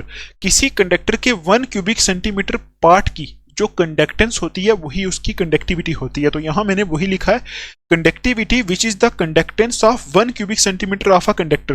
मतलब कंडक्टिविटी जो होती क्या है, कंडक्टेंस होती है 1 cubic centimetre of a conductor. किसी, ये जैसे मैंने लिया था, किसी कंडक्टर के 1 क्यूबिक सेंटीमीटर पार्ट की जो कंडक्टेंस होती है उसी को कंडक्टिविटी बोलते हैं। और ये क्या हेल्प करती है हमारी, helps us to compare conducting power of a solid conductor. Solid conductors की कंडक्टिंग पावर को कंपेयर करने के लिए ये कंडक्टिविटी यूज हो जाती है। ठीक है, कंडक्टिविटी अगर हमारे पास सपोज कोई 2-3 कंडक्टर्स हैं, ठीक, सपोज एक ए कंडक्टर है, एक बी कंडक्टर है, एक सी, एक डी है, तो उनकी आगे कंडक्टिविटी वैल्यू दी हुई है। तो हम बोलेंगे इसकी कंडक्टिविटी वैल्यू 13 है, इसकी 20 है, इसकी 40 है, इसकी 100 है। तो यहां से हम ये पता कर सकते हैं कि किस में ज्यादा कंडक्टेंस होगी, किस में इलेक्ट्रिक करंट ज्यादा कंडक्ट होगा। ठीक है, क्योंकि हमें यहां से ओवरऑल देखो पूरा पता चल गया है। कंडक्टिविटी जो है वो डिपेंड करती है जी पे। तो जी क्या होता है, जी वही है कंडक्टेंस। तो अगर हम ये बोले कि कंडक्टेंस की वैल्यू दी हुई है, सपोज ये वैल्यू कंडक्टेंस की है, तब भी जितनी बड़ी वैल्यू होगी उतनी ही वो कंडक्टर जो है ज्यादा इलेक्ट्रिसिटी कंडक्ट करेगी। तो अगर कंडक्टिविटी की वैल्यू दी हुई है तब भी हम यही बोलेंगे जिसकी कंडक्टिविटी की वैल्यू ज्यादा होगी वो ज्यादा कंडक्ट करेगी। तो अगर आप यहां देखोगे, है ना, तो देखो ए जो है, बी है, सी है और डी है। डी की जो वैल्यू है, सपोज ये कंडक्टिविटी की वैल्यू है, ये सबसे ज्यादा है। तो सबसे ज्यादा कौन करंट कंडक्ट करेगा, यहां से डी। और ये है क्या चीज, सॉलिड कंडक्टर। सॉलिड कंडक्टर का मतलब हो गया मेटल हो सकता है, सिल्वर, कॉपर। ठीक, तो देखो आई होप आपको ये इतना समझ में आया होगा। तो आप एक पॉइंट और लिखोगे, higher is the conductivity, higher is the conductivity of a metal, ठीक है। उसके बाद लिखोगे higher is its conducting power, higher is its conducting power, ठीक। जितनी वैल्यू होगी ज्यादा उतनी ही उसकी कंडक्टिंग पावर ज्यादा होगी। तो आई होप आपको ये कुछ समझ में आया होगा। अभी मैं आपको एक टेबल दिखाता हूं। पहले देखो ये हमने किया क्यों, कंडक्टेंस मेजरमेंट हमने किया क्यों। ठीक है, देखो कंडक्टेंस को मेजर कैसे किया जाता है वो हम यहां देख रहे थे।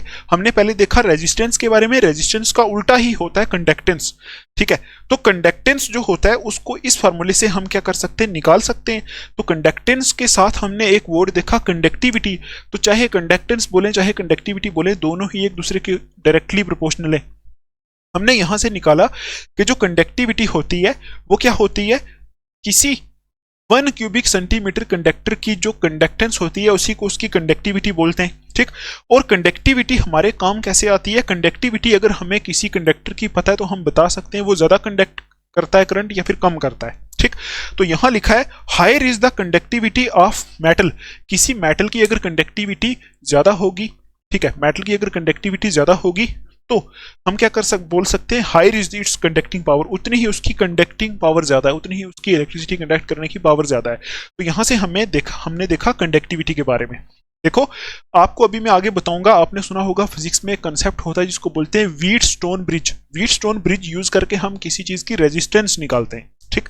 तो व्हीटस्टोन ब्रिज का यूज करके अगर हम यहाँ रेजिस्टेंस निकाल लें, ठीक, वो रेजिस्टेंस यहां यूज करके हम कंडक्टिविटी भी निकाल सकते हैं। तो ऐसे हम क्या करते हैं, किसी भी मेटेलिक कंडक्टर या फिर सॉलिड कंडक्टर की कंडक्टिविटी यहां से मेजर करते हैं, ठीक है, ऐसे। अभी हम देखेंगे आगे इलेक्ट्रोलिटिक कंडक्टर्स के बारे में, ठीक। आई होप इतना आपको समझ में आया होगा। तो अभी इस बेस पे एक टेबल भी है, वो आप देखोगे, ये वाला, ये टेक्स्ट बुक का ही टेबल है, ठीक, टेक्स्ट बुक से ही मैंने लिया है। तो देखो यहां पहले दिया हुआ है, ऊपर इस साइड दिया हुआ है मटेरियल, यहां दिया हुआ है मटेरियल इस साइड, ठीक है। मटेरियल के नीचे देखो लिखा हुआ है कंडक्टर्स। तो कंडक्टर्स के आगे देखो दी हुई है कंडक्टिविटी वैल्यू। तो अगर आप ध्यान से चेक करोगे तो सिल्वर की कंडक्टिविटी वैल्यू सबसे ज्यादा दी है। देखो सिल्वर की दी है 6.2 इंटू 10⁻³ ठीक। तो जिसकी कंडक्टिविटी वैल्यू ज्यादा है, जिसकी कंडक्टिविटी ज्यादा है, ठीक है, और हम ऐसा बोल सकते हैं उसमें कंडक्टिंग पावर सबसे ज्यादा है। तो यही रीजन होता है कि जब जो वायर्स हमारी जाती है ना बाहर से, जो इलेक्ट्रिसिटी की, उसमें सिल्वर की वायर यूज होती है, क्योंकि सिल्वर की कंडक्टिविटी सबसे ज्यादा होती है, सिल्वर सबसे ज्यादा इलेक्ट्रिक करंट को कंडक्ट करता है, ठीक। इसी तरह देखो गोल्ड का दिया हुआ है, आयरन का दिया हुआ है, ग्रेफाइट का दिया है, सोडियम का दिया है, ठीक है। सिल्वर से कम आई थिंक कॉपर जो है कंडक्ट करता है, वही यहाँ दिया हुआ है। तो ये आप यहाँ से कंडक्टिविटी देख के आप क्या कर सकते हो, बता सकते हो कि कौन सी चीज कितना करंट कंडक्ट करती है, ठीक है। आई होप आपको ये समझ में आया होगा। एक चीज और लिख लो, कंडक्टेंस का जो एसआई यूनिट होता है, कंडक्टेंस का जो एसआई यूनिट होता है, एसआई यूनिट होता है साइमन, SIEMEN साइमन, और इसको एस से रिप्रेजेंट करते हैं। और कंडक्टिविटी का क्या होता है, कंडक्टिविटी का यूनिट क्या होता है, ठीक है। कंडक्टिविटी यहां लिखी है ना। तो देखो यहां से यूनिट निकाल सकते हैं ना, ये कंडक्टेंस है, इसका यूनिट होता है साइमन। तो लेंथ का यूनिट होता है मीटर लिखो या सेंटीमीटर लिखो, एरिया का होता है मीटर स्क्वायर। ये स्क्वायर और मीटर कैंसिल हो जाएगा, साइमन मीटर इनवर्स ये यूनिट आ जाएगा, या फिर साइमन सेंटीमीटर इनवर्स ये आ जाएगा ऐसा यूनिट ऑफ कंडक्टिविटी। यहां क्या लिखोगे, साइमन मीटर इनवर्स या फिर साइमन सेंटीमीटर इनवर्स, ये इनके कंडक्टिविटी और कंडक्टेंस के यूनिट होते हैं, ठीक है। आई होप आपको इतना समझ में आया होगा। अभी हम देखेंगे कि यही जो फार्मूलाज हमने कहाँ अप्लाई किए, रेजिस्टेंस और कंडक्टेंस के जो फार्मूला हमने यहाँ से डिराइव किए और अप्लाई किए किस पे, मेटेलिक कंडक्टर के ऊपर। और हमें पता चल गया कि मेटेलिक कंडक्टर जो होता है उसमें कंडक्टिविटी को कैसे देखते हैं, जितनी कंडक्टिविटी की वैल्यू ज्यादा है तो उतनी ही उसकी क्या होती है, कंडक्टिंग पावर ज्यादा होती है, ये हमें पता चल गया। अभी हम इसको अप्लाई करेंगे इलेक्ट्रोलिटिक कंडक्टर्स के ऊपर, तो वही हमारा लास्ट टॉपिक रहेगा, ठीक है। तो इसको लिख लो आप, कुछ प्रॉब्लम आती है टेलीग्राम है तो आप मेरे से पूछ सकते हो, इसको सॉल्व करते हैं फिर आगे चलते हैं। तो अभी आप पॉइंट ऐड करो इलेक्ट्रोलिटिक कंडक्टर्स के बारे में। तो बिल्कुल सिंपल चीज है, तो आप लिखोगे Ohm's law is applicable to electrolytic conductors. Ohm's law जो भी हमने मेटेलिक कंडक्टर के ऊपर अप्लाई किया था, वही क्या होता है इलेक्ट्रोलिटिक कंडक्टर्स के ऊपर भी एप्लीकेबल होता है। ओम्स लॉ इज एप्लीकेबल, ठीक है, इज एप्लीकेबल, देखो, to electrolytic conductors, to electrolytic conductors. Electrolytic conductors के ऊपर भी ओम्स लॉ जो है वो एप्लीकेबल है, ठीक। तो अभी आप इसमें एक पॉइंट ऐड करो, लिखो the resistance of a conductor, the resistance of a conductor, the resistance of a conductor can be accurately measured, can be accurately measured by using Wheatstone bridge, Wheatstone bridge, ठीक है। किसी conductor की जो resistance होती है उसको accurately measure करते हैं व्हीटस्टोन ब्रिज यूज करके। ऐसा एक सर्किट होता है, आपने देखा होगा, ऐसा फिजिक्स में देखा होगा, इसको बोलते हैं व्हीटस्टोन ब्रिज। इसका यूज करके हम क्या करते हैं, कंडक्टर की एक्यूरेट रेजिस्टेंस को मेजर कर सकते हैं, ये हमने लिखा है। लेकिन आगे लिखो हाउएवर, ठीक है, हाउएवर फॉर मेजरिंग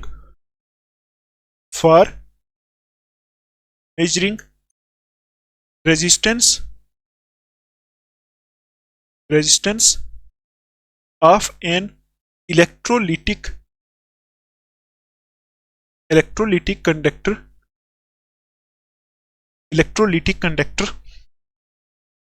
ठीक है, we face two problems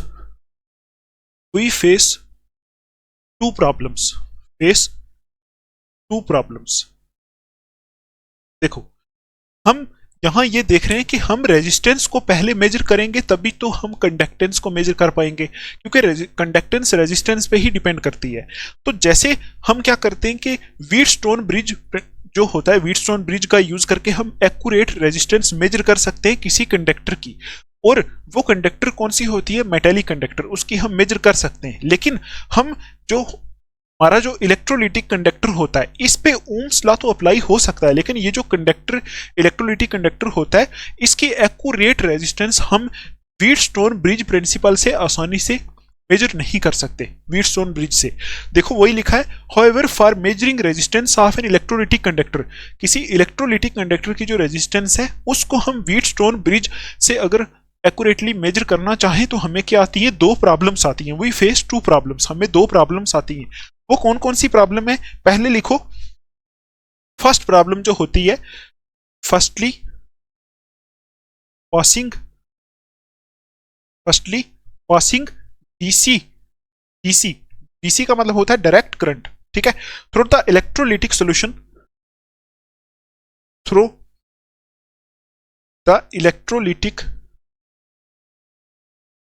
solution, ठीक है, passing DC through the electrolytic solution changes the concentration of solution,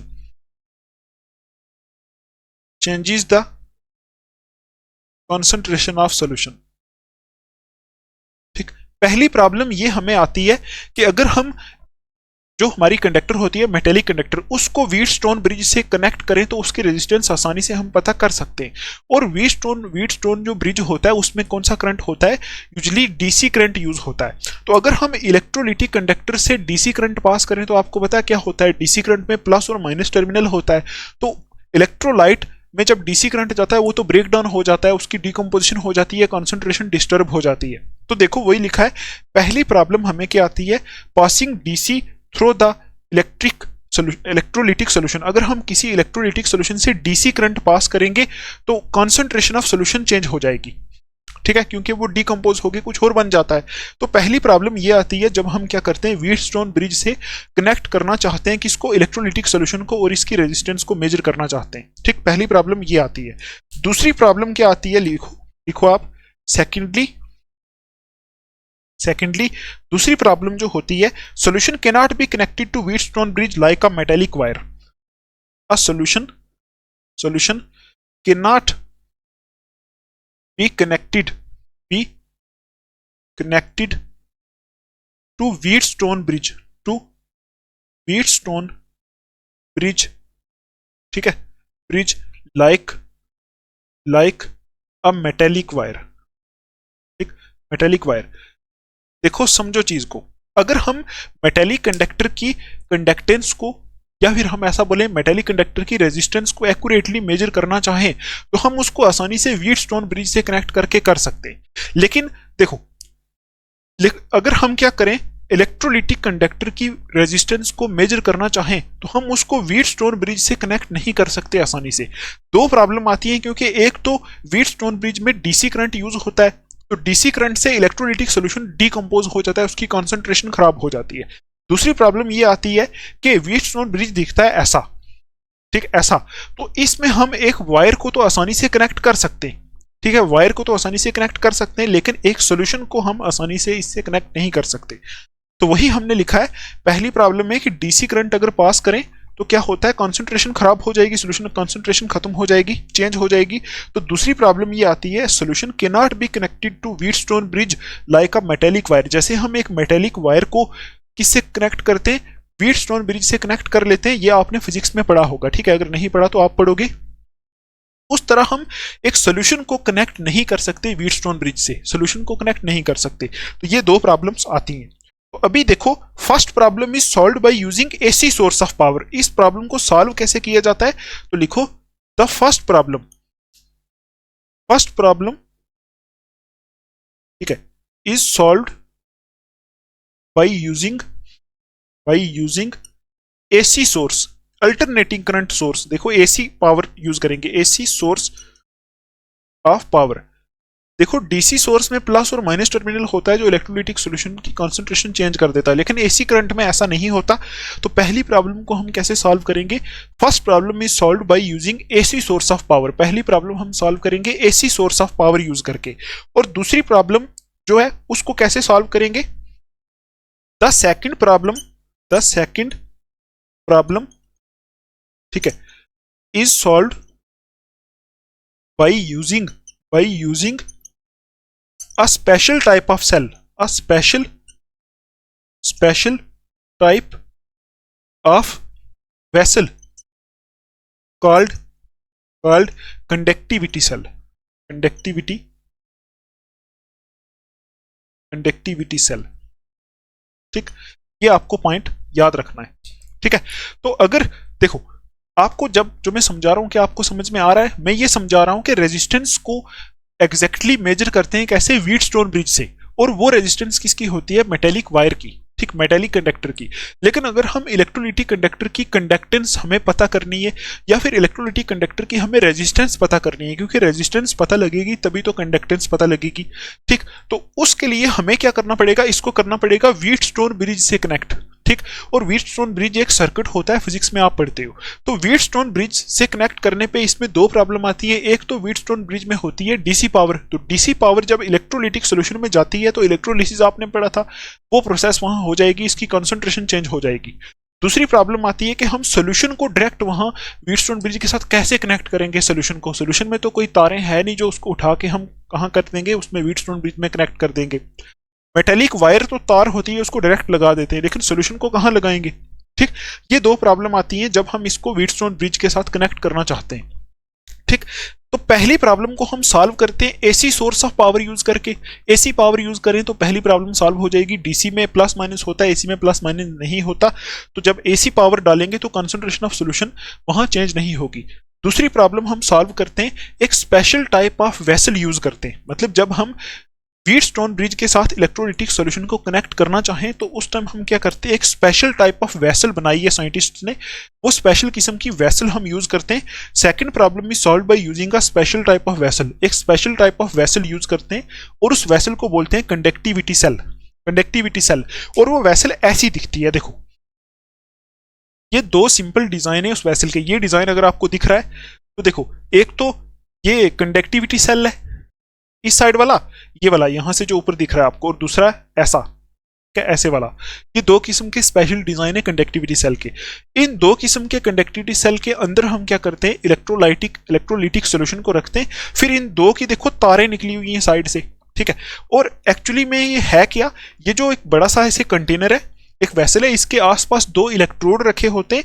in electrode के बीच में क्या करते हैं, इलेक्ट्रोलाइट को रखते हैं, और इनके इलेक्ट्रोड से दो तारें निकली होती हैं। उन तारों को जाके व्हीटस्टोन ब्रिज के साथ कनेक्ट कर लेते हैं। तो यहां से हमें रेजिस्टेंस पता चल जाती है, कंडक्टेंस पता चल जाती है, ठीक। तो अभी हम लिखते हैं कुछ चीजें, तो आप आगे लिखो। इतना आपको समझ में आ गया ना कि कंडक्टिविटी सेल से हम सेकंड प्रॉब्लम को सॉल्व कर सकते हैं। तो अभी लिखो, a conductivity cell consists of, लिखो a conductivity cell consists of, जो कंडक्टिविटी सेल है वो कैसे बना होता है, consists of two platinum electrodes, इसमें दो प्लेटिनम इलेक्ट्रोड्स लगे होते हैं और कोट होते हैं किससे, कोटेड विद प्लेटिनम ब्लैक। और प्लेटिनम ब्लैक क्या होता है मैंने आपको पहले भी बताया था, फाइनली डिवाइडेड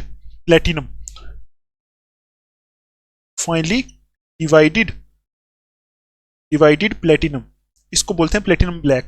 देखो कंडक्टिविटी सेल जो होता है उसमें दो इलेक्ट्रोड लगे होते हैं, वो दो इलेक्ट्रोड से बना होता है, प्लेटिनम के इलेक्ट्रोड होते हैं, और वो जो इलेक्ट्रोड होते हैं वो किससे कोट होते हैं, प्लेटिनम ब्लैक से। प्लेटिनम ब्लैक का मतलब होता है प्लेटिनम को छोटे छोटे पार्ट में डिवाइड करके एक ब्लैक कलर का पाउडर बनाया होता है, वो पाउडर उन इलेक्ट्रोड्स के ऊपर लगाया होता है, तभी लिखा है कोटेड विद प्लेटिनम ब्लैक। अभी देखो क्या होता है, ये जो कंडक्टिविटी सेल होता है, इस कंडक्टिविटी सेल को हम व्हीटस्टोन ब्रिज से आसानी से कनेक्ट कर सकते हैं। तो आप लिखोगे it can be connected to one of the four, it can be connected to one of the four arms of Wheatstone bridge, arms of Wheatstone bridge. इसको हम कंडक्टिविटी सेल को व्हीटस्टोन ब्रिज के किसी एक आर्म के साथ connect कर सकते हैं। देखो व्हीटस्टोन ब्रिज ऐसा कुछ होता है, ऐसा होता है आई थिंक, ऐसा, ठीक है। यहां से चे पावर होती है, पावर सोर्स होता है, और यहां कोई रेजिस्टेंस लगी होती है, यहां कोई रेजिस्टेंस लगी होती है, यहां कोई रेजिस्टेंस लगी होती है। और इस कंडक्टिविटी सेल हमने देखा कुछ ऐसा होता है, ठीक, ऐसा होता है, या फिर कैसा हो सकता है, ऐसा हो सकता है। इसमें दो इलेक्ट्रोड रखे होते हैं ऐसे, ठीक है, इनके साथ तारें लगी, यहां भी दो इलेक्ट्रोड, एक इधर एक इधर, ये लगा होता है, ये इलेक्ट्रोड होते हैं, यहां से तारें निकली होती हैं, ये तार, यहां से ये तार, ठीक। तो यहां ये जो इस वाले को बोलते हैं कंडक्टिविटी सेल, इसके बीच में, यहां इलेक्ट्रोड के बीच में डाला जाता है क्या, इलेक्ट्रोलाइट। यहां अगर ऐसा है तो इसमें यहां इलेक्ट्रोलाइट भरा जाएगा, ठीक। और इन तारों को हम इस व्हीटस्टोन ब्रिज के यहां सर्किट में लगा सकते हैं, एक तार को यहां लगा सकते हैं, एक को यहां लगा सकते हैं। सपोज ये वाली तार आके यहां लगा दी, ये वाली आके यहां लगा दी, तो ये आसानी से इस व्हीटस्टोन ब्रिज के साथ कनेक्ट हो जाता है। और यहां कुछ डिटेक्टर लगा होता है ऐसे करके, जो क्या करता है, कंडक्टिविटी या फिर रेजिस्टेंस को कंडक्ट करता है, क्या बोलते हैं, सब निकालता है, दिखाता है कि कितनी है, ठीक। तो ऐसे कंडक्टिविटी सेल बना के इसमें इलेक्ट्रोलाइटिक सॉल्यूशन डाल के हम इसको व्हीटस्टोन ब्रिज से क्या कर सकते हैं, कनेक्ट कर सकते हैं आराम से, ठीक है। अच्छा, तो किसी भी एक आर्म के साथ, देखो 1 2 3 4 आर्म्स होती है ना इसकी, या आपने पढ़ा होगा फिजिक्स में, ठीक है। ऐसे देखो ये 4 आर्म्स होते हैं, किसी भी एक आर्म के साथ इसको हम कंडक्टिविटी सेल को कनेक्ट कर सकते हैं, ठीक। आगे आप लिखोगे, इसको मैं साफ कर देता हूं, आई होप आपको ये समझ में आया होगा। ये जो डायग्राम्स मैं आपको दिखा रहा हूं ये आप बना लेना अपनी नोटबुक के ऊपर, ठीक। अच्छा, अभी आप लिखो by this method we measure the resistance of, लिखो by this method we major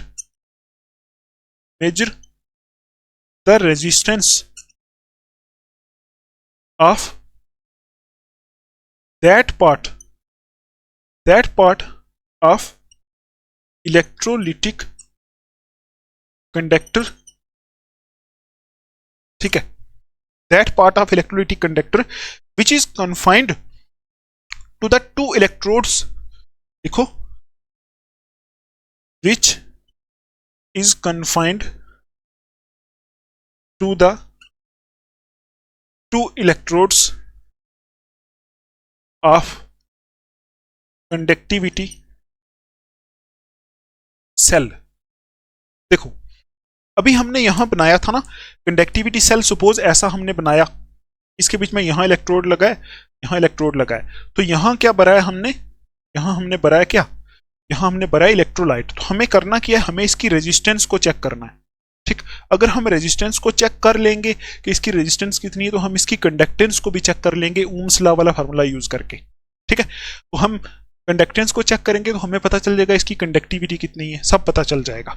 तो यहां इसके इन दो इलेक्ट्रोड के बीच में जो ये जो यहां भरा हुआ इलेक्ट्रोलाइट है, देखो यहां जो पॉइंट लिखा है, by this method we measure the resistance of that part of electrolyte, मतलब इस मेथड से हम सिर्फ उस पार्ट, इलेक्ट्रोलाइट के उस पार्ट की रेजिस्टेंस को मेजर कर सकते हैं, which is confined to the two electrodes of conductivity cell, जो इस कंडक्टिविटी सेल के दो इलेक्ट्रोड्स के बीच में जो पार्ट है, ये और ये इलेक्ट्रोड के बीच में जो ये पार्ट है इलेक्ट्रोलाइट का, सिर्फ इस पार्ट की रेजिस्टेंस को हम यहां से कैलकुलेट कर सकते हैं, मेजर कर सकते हैं, ठीक है।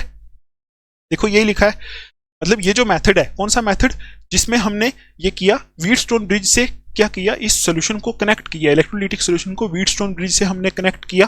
तो इस मेथड को यूज करके हम क्या कर सकते हैं, resistance of that part of electrolytic conductor, electrolytic conductor के उस पार्ट की रेजिस्टेंस को मेजर कर सकते हैं जो पार्ट इन दोनों के बीच में, ये जो दो रखे हुए हैं ये और ये इलेक्ट्रोड, इनके बीच में जो पार्ट फिक्स है इलेक्ट्रोलिटिक सोल्यूशन का, इस पार्ट की रेजिस्टेंस को हम क्या कर सकते हैं, मेजर कर सकते हैं। ठीक है। अच्छा, अभी देखो, अभी आप एक पॉइंट लिखो यहां, if L is the distance between two electrodes, if L is the distance between two electrodes, अगर दो इलेक्ट्रोड्स के बीच में जो डिस्टेंस है वो क्या है, L, देखो यहां से यहां ये डिस्टेंस L है अगर, ठीक है, दो इलेक्ट्रोड के बीच में अगर डिस्टेंस L है, and A is the area of cross section of, and A is the area of cross section of either electrode, ठीक है, area of cross section of either ऐसे लिख लो, क्रॉस सेक्शन ऑफ either, यहां लिख दो of either of the two electrodes. वही चीज हम कर रहे हैं जैसे हमने मेटालिक कंडक्टर में देखा था, L लेंथ थी और ये था एरिया ऑफ क्रॉस सेक्शन। तो यहां हम देख रहे हैं अगर L is the distance between two electrodes, अगर दो इलेक्ट्रोड के बीच में L डिस्टेंस है, ठीक है, दोनों इलेक्ट्रोड के बीच में L लेंथ है या फिर L डिस्टेंस है जिसमें इलेक्ट्रोलाइट पड़ा हुआ है, इलेक्ट्रोलिटिक सोल्यूशन पड़ा हुआ है, ठीक, और A is the area of cross section of either of the two electrode, दोनों इलेक्ट्रोड में से ये जो इलेक्ट्रोड यहां लगा है यहां लगा है, इसका जो एरिया ऑफ क्रॉस सेक्शन है वो कितना है, मतलब यहां से यहां तक एरिया ऑफ क्रॉस सेक्शन ये कितना है, A। अगर आपने क्या किया, ऐसा डिजाइन लिया है कंडक्टिविटी सेल का, तो आप ऐसे दिखाओगे, तो हो सकता है आप ऐसा डिजाइन ले लो, ऐसा भी डिजाइन होता है ना, वो दिखाया था। तो यहां आप बोलोगे ये जो यहां से यहां डिस्टेंस है वो L है, और इस इलेक्ट्रोड का जो ये एरिया है यहां से यहां, ये कौन सा A, मतलब ठीक है, ये जो इसका एरिया है वो A है, ठीक, ऐसा भी आप दिखा सकते हो। आई होप आपको ये समझ में आया होगा। तो अगर L जो है इसके बीच में लेंथ है और A area of cross section है, तो फिर हम आगे क्या करेंगे, थोड़ा सा साफ करते हैं, देखो यहां से, आई होप आपको समझ में आ रहा होगा। देखो अभी मैं यहां लिखता हूं, यहां तक जो मैंने लिखा है ना, इसके आगे आप ऊपर लिखो, देन आपने नीचे लिखना, मैं ऊपर लिख रहा हूं, ठीक, then resistance of the electrolytic conductor, resistance of the electrolytic conductor, ठीक, रेजिस्टेंस जो होगी इलेक्ट्रोलिटिक कंडक्टर की R, वो किसके बराबर होगी, रेजिस्टेंस किसके बराबर होगी, रो L बाई A के बराबर, resistance is equal to rho L by A, वही चीज है। रो क्या है, रो वही जो आपको बताया था मैंने, क्या बताया था आपको,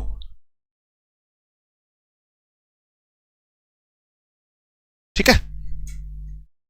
देखो जो पहले हमने देखा था ना, रेजिस्टेंस किसके बराबर होती है, वही है। अगर यहां हमने लिखा है कि अगर L जो है लेंथ है और A area of cross section है, तो रेजिस्टेंस किसके बराबर होगी, रो L बाई A, ठीक है। तो ये होगी रेजिस्टेंस किसकी रेजिस्टेंस होगी, यहां हम किसकी देख रहे हैं, इलेक्ट्रोलिटिक कंडक्टर की देख रहे हैं। और कंडक्टिविटी किसकी कैसे होगी, देखो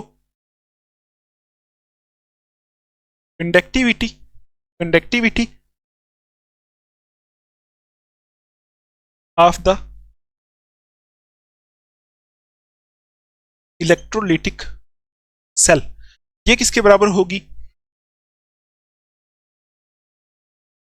इज,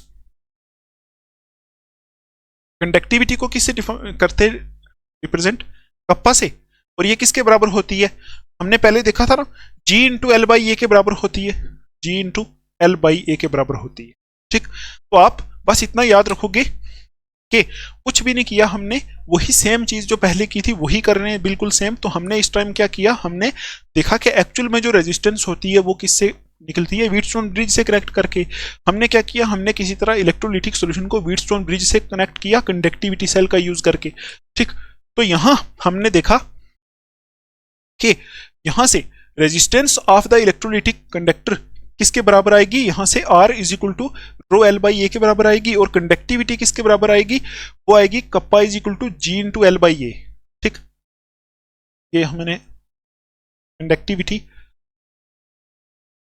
ठीक है, ये लिख दिया, एक मिनट रुकना आप।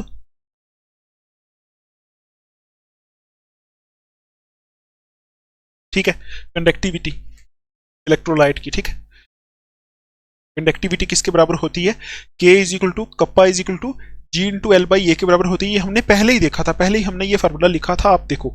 तो अभी देखो यहां हमने क्या किया है, कंडक्टिविटी सेल का यूज किया है। तो हमने कंडक्टिविटी सेल के अंदर जो इलेक्ट्रोड्स हैं उनके बीच में जो डिस्टेंस है उसको एल बोला है, और उसके एरिया ऑफ क्रॉस सेक्शन को हमने बोला है ए। ठीक है, किसका, कंडक्टिविटी सेल का। तो अभी देखो जो कंडक्टिविटी सेल है ना, ये लेंथ और ये एरिया उसका है, कंडक्टिविटी सेल का है। तो इसलिए हम क्या बोलते हैं, एल बाई ए, यहां लिखो वेर एल बाई ए, ये जो पूरा एल बाई ए होता है ना, इस पूरे को क्या बोलते हैं, L by A is called, इसको बोलते हैं सेल कांस्टेंट।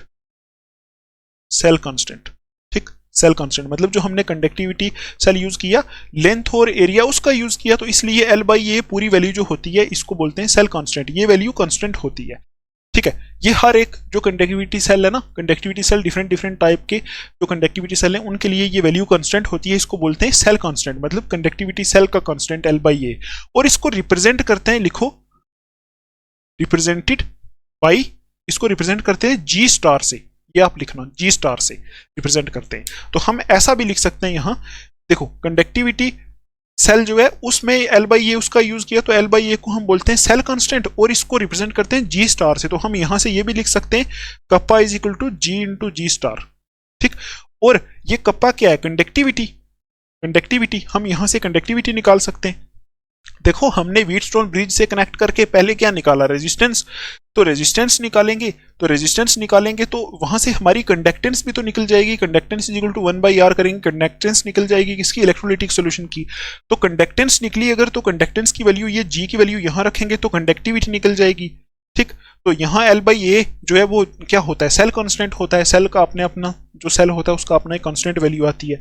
तो ये यहाँ से एक फार्मूला आ गया, kappa conductivity is equal to G into G star. ठीक है, अच्छा अभी आप देखो हमने क्या किया, ओवरऑल हमने ये किया कि हमने ये सारा कुछ करके क्या निकाल दिया, कंडक्टिविटी किसकी निकाल दी, इलेक्ट्रोलिटिक कंडक्टर की। इलेक्ट्रोलिटिक कंडक्टर की हमें पता चल गया कि कंडक्टिविटी कितनी है, कितनी है, कितनी होती है उसकी कंडक्टिविटी, उसकी conductance multiple by cell constant. ठीक, और सेल कांस्टेंट क्या होता है, लेंथ अपॉन एरिया किसका, कंडक्टिविटी सेल का। ठीक है, तो यहां से हम क्या कर सकते हैं, किसी भी इलेक्ट्रोलाइट की कंडक्टिविटी दिखा सकते हैं। ठीक, तो अभी आप एक पॉइंट ऐड करोगे, लास्ट पॉइंट है, लिखोगे ये जो कंडक्टिविटी हमने यहां निकाली, क्या ये कंडक्टिविटी की जो वैल्यू है ये डिफरेंट इलेक्ट्रोलिटिक कंडक्टर की कंडक्टिंग पावर को कंपेयर कर सकती है कि नहीं। जैसे हमने मेटेलिक कंडक्टर में देखा था, कंडक्टिविटी जो है, कंडक्टिविटी की जो वैल्यू थी वो डिफरेंट मेटेलिक कंडक्टर की कंडक्टिंग पावर को कंपेयर करने में यूज हो रही थी, लेकिन यहां ऐसा नहीं होता। तो आप लिखो conductivity can not compare the conducting power, लिखो conductivity can not compare the conducting power, conducting power of various electrolytes, या फिर आप लिख लो डिफरेंट इलेक्ट्रोलाइट्स। मतलब ये जो कंडक्टिविटी यहां से हम निकालते हैं, ठीक है, इसकी वैल्यू जो होता है जी इंटू एल बाई या फिर जी इंटू जी स्टार, जी इंटू सेल कांस्टेंट, ये जो होती है ये डिफरेंट इलेक्ट्रोलाइट की कंडक्टिविटी या फिर कंडक्टिंग पावर को कंपेयर करने के लिए नहीं यूज होती, ये कंडक्टिविटी वैल्यू नहीं यूज होती। ठीक है, डिफरेंट इलेक्ट्रोलाइट की कंडक्टिंग पावर को कंपेयर करने के लिए नहीं यूज होती, because it not only depends on nature of electrolyte but also the concentration of electrolyte. लिखो because it not only depends on nature of electrolyte, nature of electrolyte, but also on concentration of electrolyte। ठीक, अच्छा आगे लिखोगे in order to compare the conducting power of various electrolytes, in order to compare the conducting power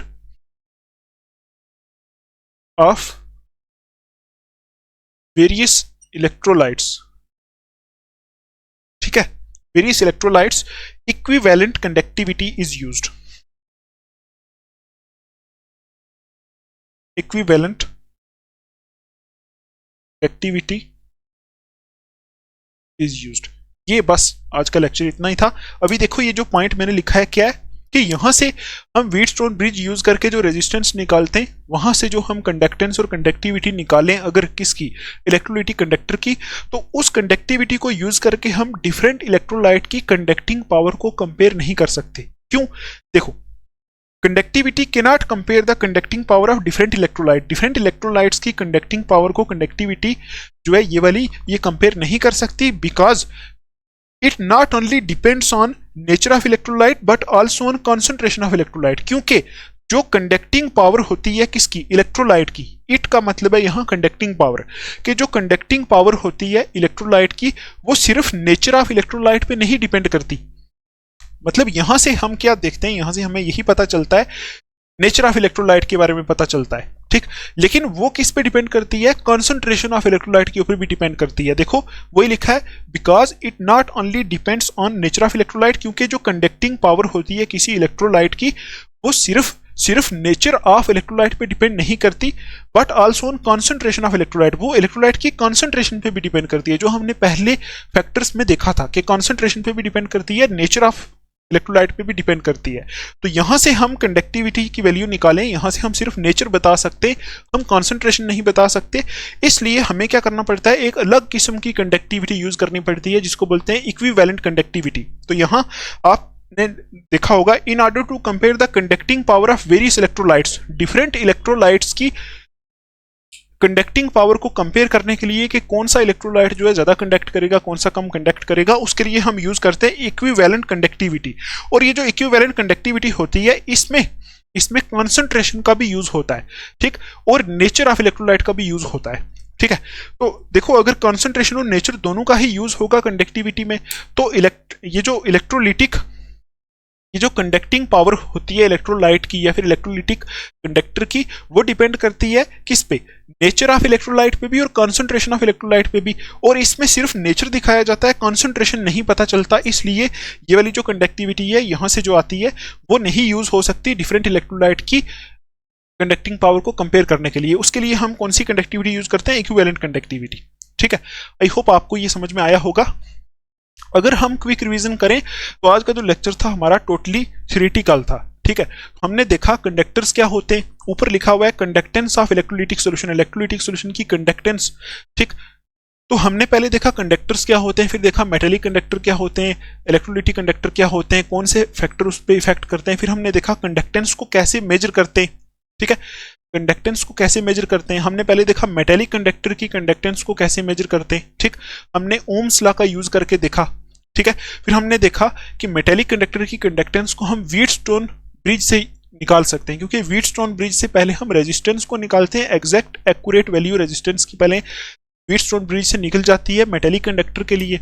फिर हम क्या करते हैं, उसको वहां यूज करके उसकी कंडक्टेंस कंडक्टिविटी निकाल देते हैं, और मेटेलिक कंडक्टर की जो कंडक्टिविटी होती है वो हमें ये बता देती है कि कौन सा कंडक्टर ज्यादा कंडक्ट करेगा, कौन सा कम करेगा। लेकिन फिर हमने बाद में देखा इलेक्ट्रोलिटिक कंडक्टर्स की रेजिस्टेंस और कंडक्टिविटी कैसे निकालें, तो उसको भी हमने क्या किया, कंडक्टिविटी सेल का यूज करके व्हीटस्टोन ब्रिज से कनेक्ट किया। व्हीटस्टोन ब्रिज से कनेक्ट करने के लिए दो प्रॉब्लम्स आ रही थी, एक तो डीसी करंट यूज नहीं हो रहा था, तो दूसरा क्या हो रहा था, एक तो डीसी करंट नहीं यूज हो रहा था, दूसरा क्या हो रहा था, उसको कनेक्ट नहीं किया जा रहा था आसानी से। फिर हमने इलेक्ट्रोलिटिक सॉल्यूशन को व्हीटस्टोन ब्रिज से कनेक्ट किया, वहां से हमने मतलब कंडक्टिविटी सेल का यूज करके कनेक्ट किया, तो फिर वहां से हमने रेजिस्टेंस निकाली, रेजिस्टेंस आती है रो एल बाई ए क्या होता है लेंथ उसकी, ये जो कंडक्टिविटी सेल है उसकी लेंथ और area of cross section of electrode होता है, इसको बोल दिया सेल कांस्टेंट। यहाँ से ये फार्मूला बना, ठीक। फिर हमने यहाँ से कंडक्टिविटी को भी निकाला कि हम यहाँ से कंडक्टिविटी को ऐसे निकाल सकते हैं, कंडक्टेंस इंटू एल बाई ए करके, एल बाई ए को सेल कांस्टेंट बोला, जी स्टार से रिप्रेजेंट किया। फिर हमने लास्ट में बोला ये जो कंडक्टिविटी यहाँ से आई, इससे हम डिफरेंट इलेक्ट्रोलाइट को कंपेयर नहीं कर सकते कि किसकी पावर ज्यादा है, किसकी कंडक्टिंग पावर कम है, तो हम इसके लिए क्या यूज करते हैं, इक्विवेलेंट कंडक्टिविटी। तो कल का जो हमारा लेक्चर आएगा उसमें हम देखेंगे इक्विवेलेंट कंडक्टिविटी क्या होती है, मोलर कंडक्टिविटी क्या होती है, स्पेसिफिक कंडक्टिविटी क्या होती है, इलेक्ट्रोलाइट्स के लिए डिफरेंट किस्म की कंडक्टिविटीज होती हैं वो देखेंगे। साथ में एक लॉ होता है जिसको बोलते हैं कोलरेस्ट लॉ, वो देखेंगे। तो इस तरह से आगे चलेंगे, ठीक है। तो आप आज इतना ही करो। अभी देख लेते हैं कैसे क्वेश्चंस आपको यहां से बोर्ड एग्जाम में देखने को मिल सकते हैं। देखो ये क्वेश्चंस अगर आपको दिख रहे हैं, देखो important questions for JK BOSE लिखा है, what are electrolytic conductors, discuss factors affecting it. Electrolytic conductor क्या होते हैं, कौन से फैक्टर इसको इफेक्ट करते हैं। How can you measure the conductance of electrolytic solution, electrolytic solution की कंडक्टेंस को कैसे मेजर किया जा सकता है, वो मैं आपको बता दिया। इसको व्हीटस्टोन ब्रिज से करो कनेक्ट, तो लगा दो इसमें कंडक्टिविटी सेल, ठीक। अच्छा तीसरा ऐसा आ सकता है, what is the difference between conductance and conductivity, conductance और कंडक्टिविटी में क्या डिफरेंस है। ऐसे क्वेश्चंस आपको एग्जाम में मिल सकते हैं, यहां से बहुत कम चांसेस हैं क्वेश्चंस आने के, ठीक है। तो चलो फिर इस लेक्चर को हम यहां तक ही रखेंगे, हम मिलेंगे फिर नेक्स्ट लेक्चर में, तो वहां हम आगे देखेंगे equivalent conductivity, molar conductivity and so on. तो आस्ता आस्ता चलेगा, लास्ट में मैं एक पूरी कंप्लीट वीडियो बना के रिवीजन भी कराऊंगा। फिर मिलेंगे हम नेक्स्ट लेक्चर में, तब तक के लिए आप अपना ध्यान रखो, take care, thanks for watching.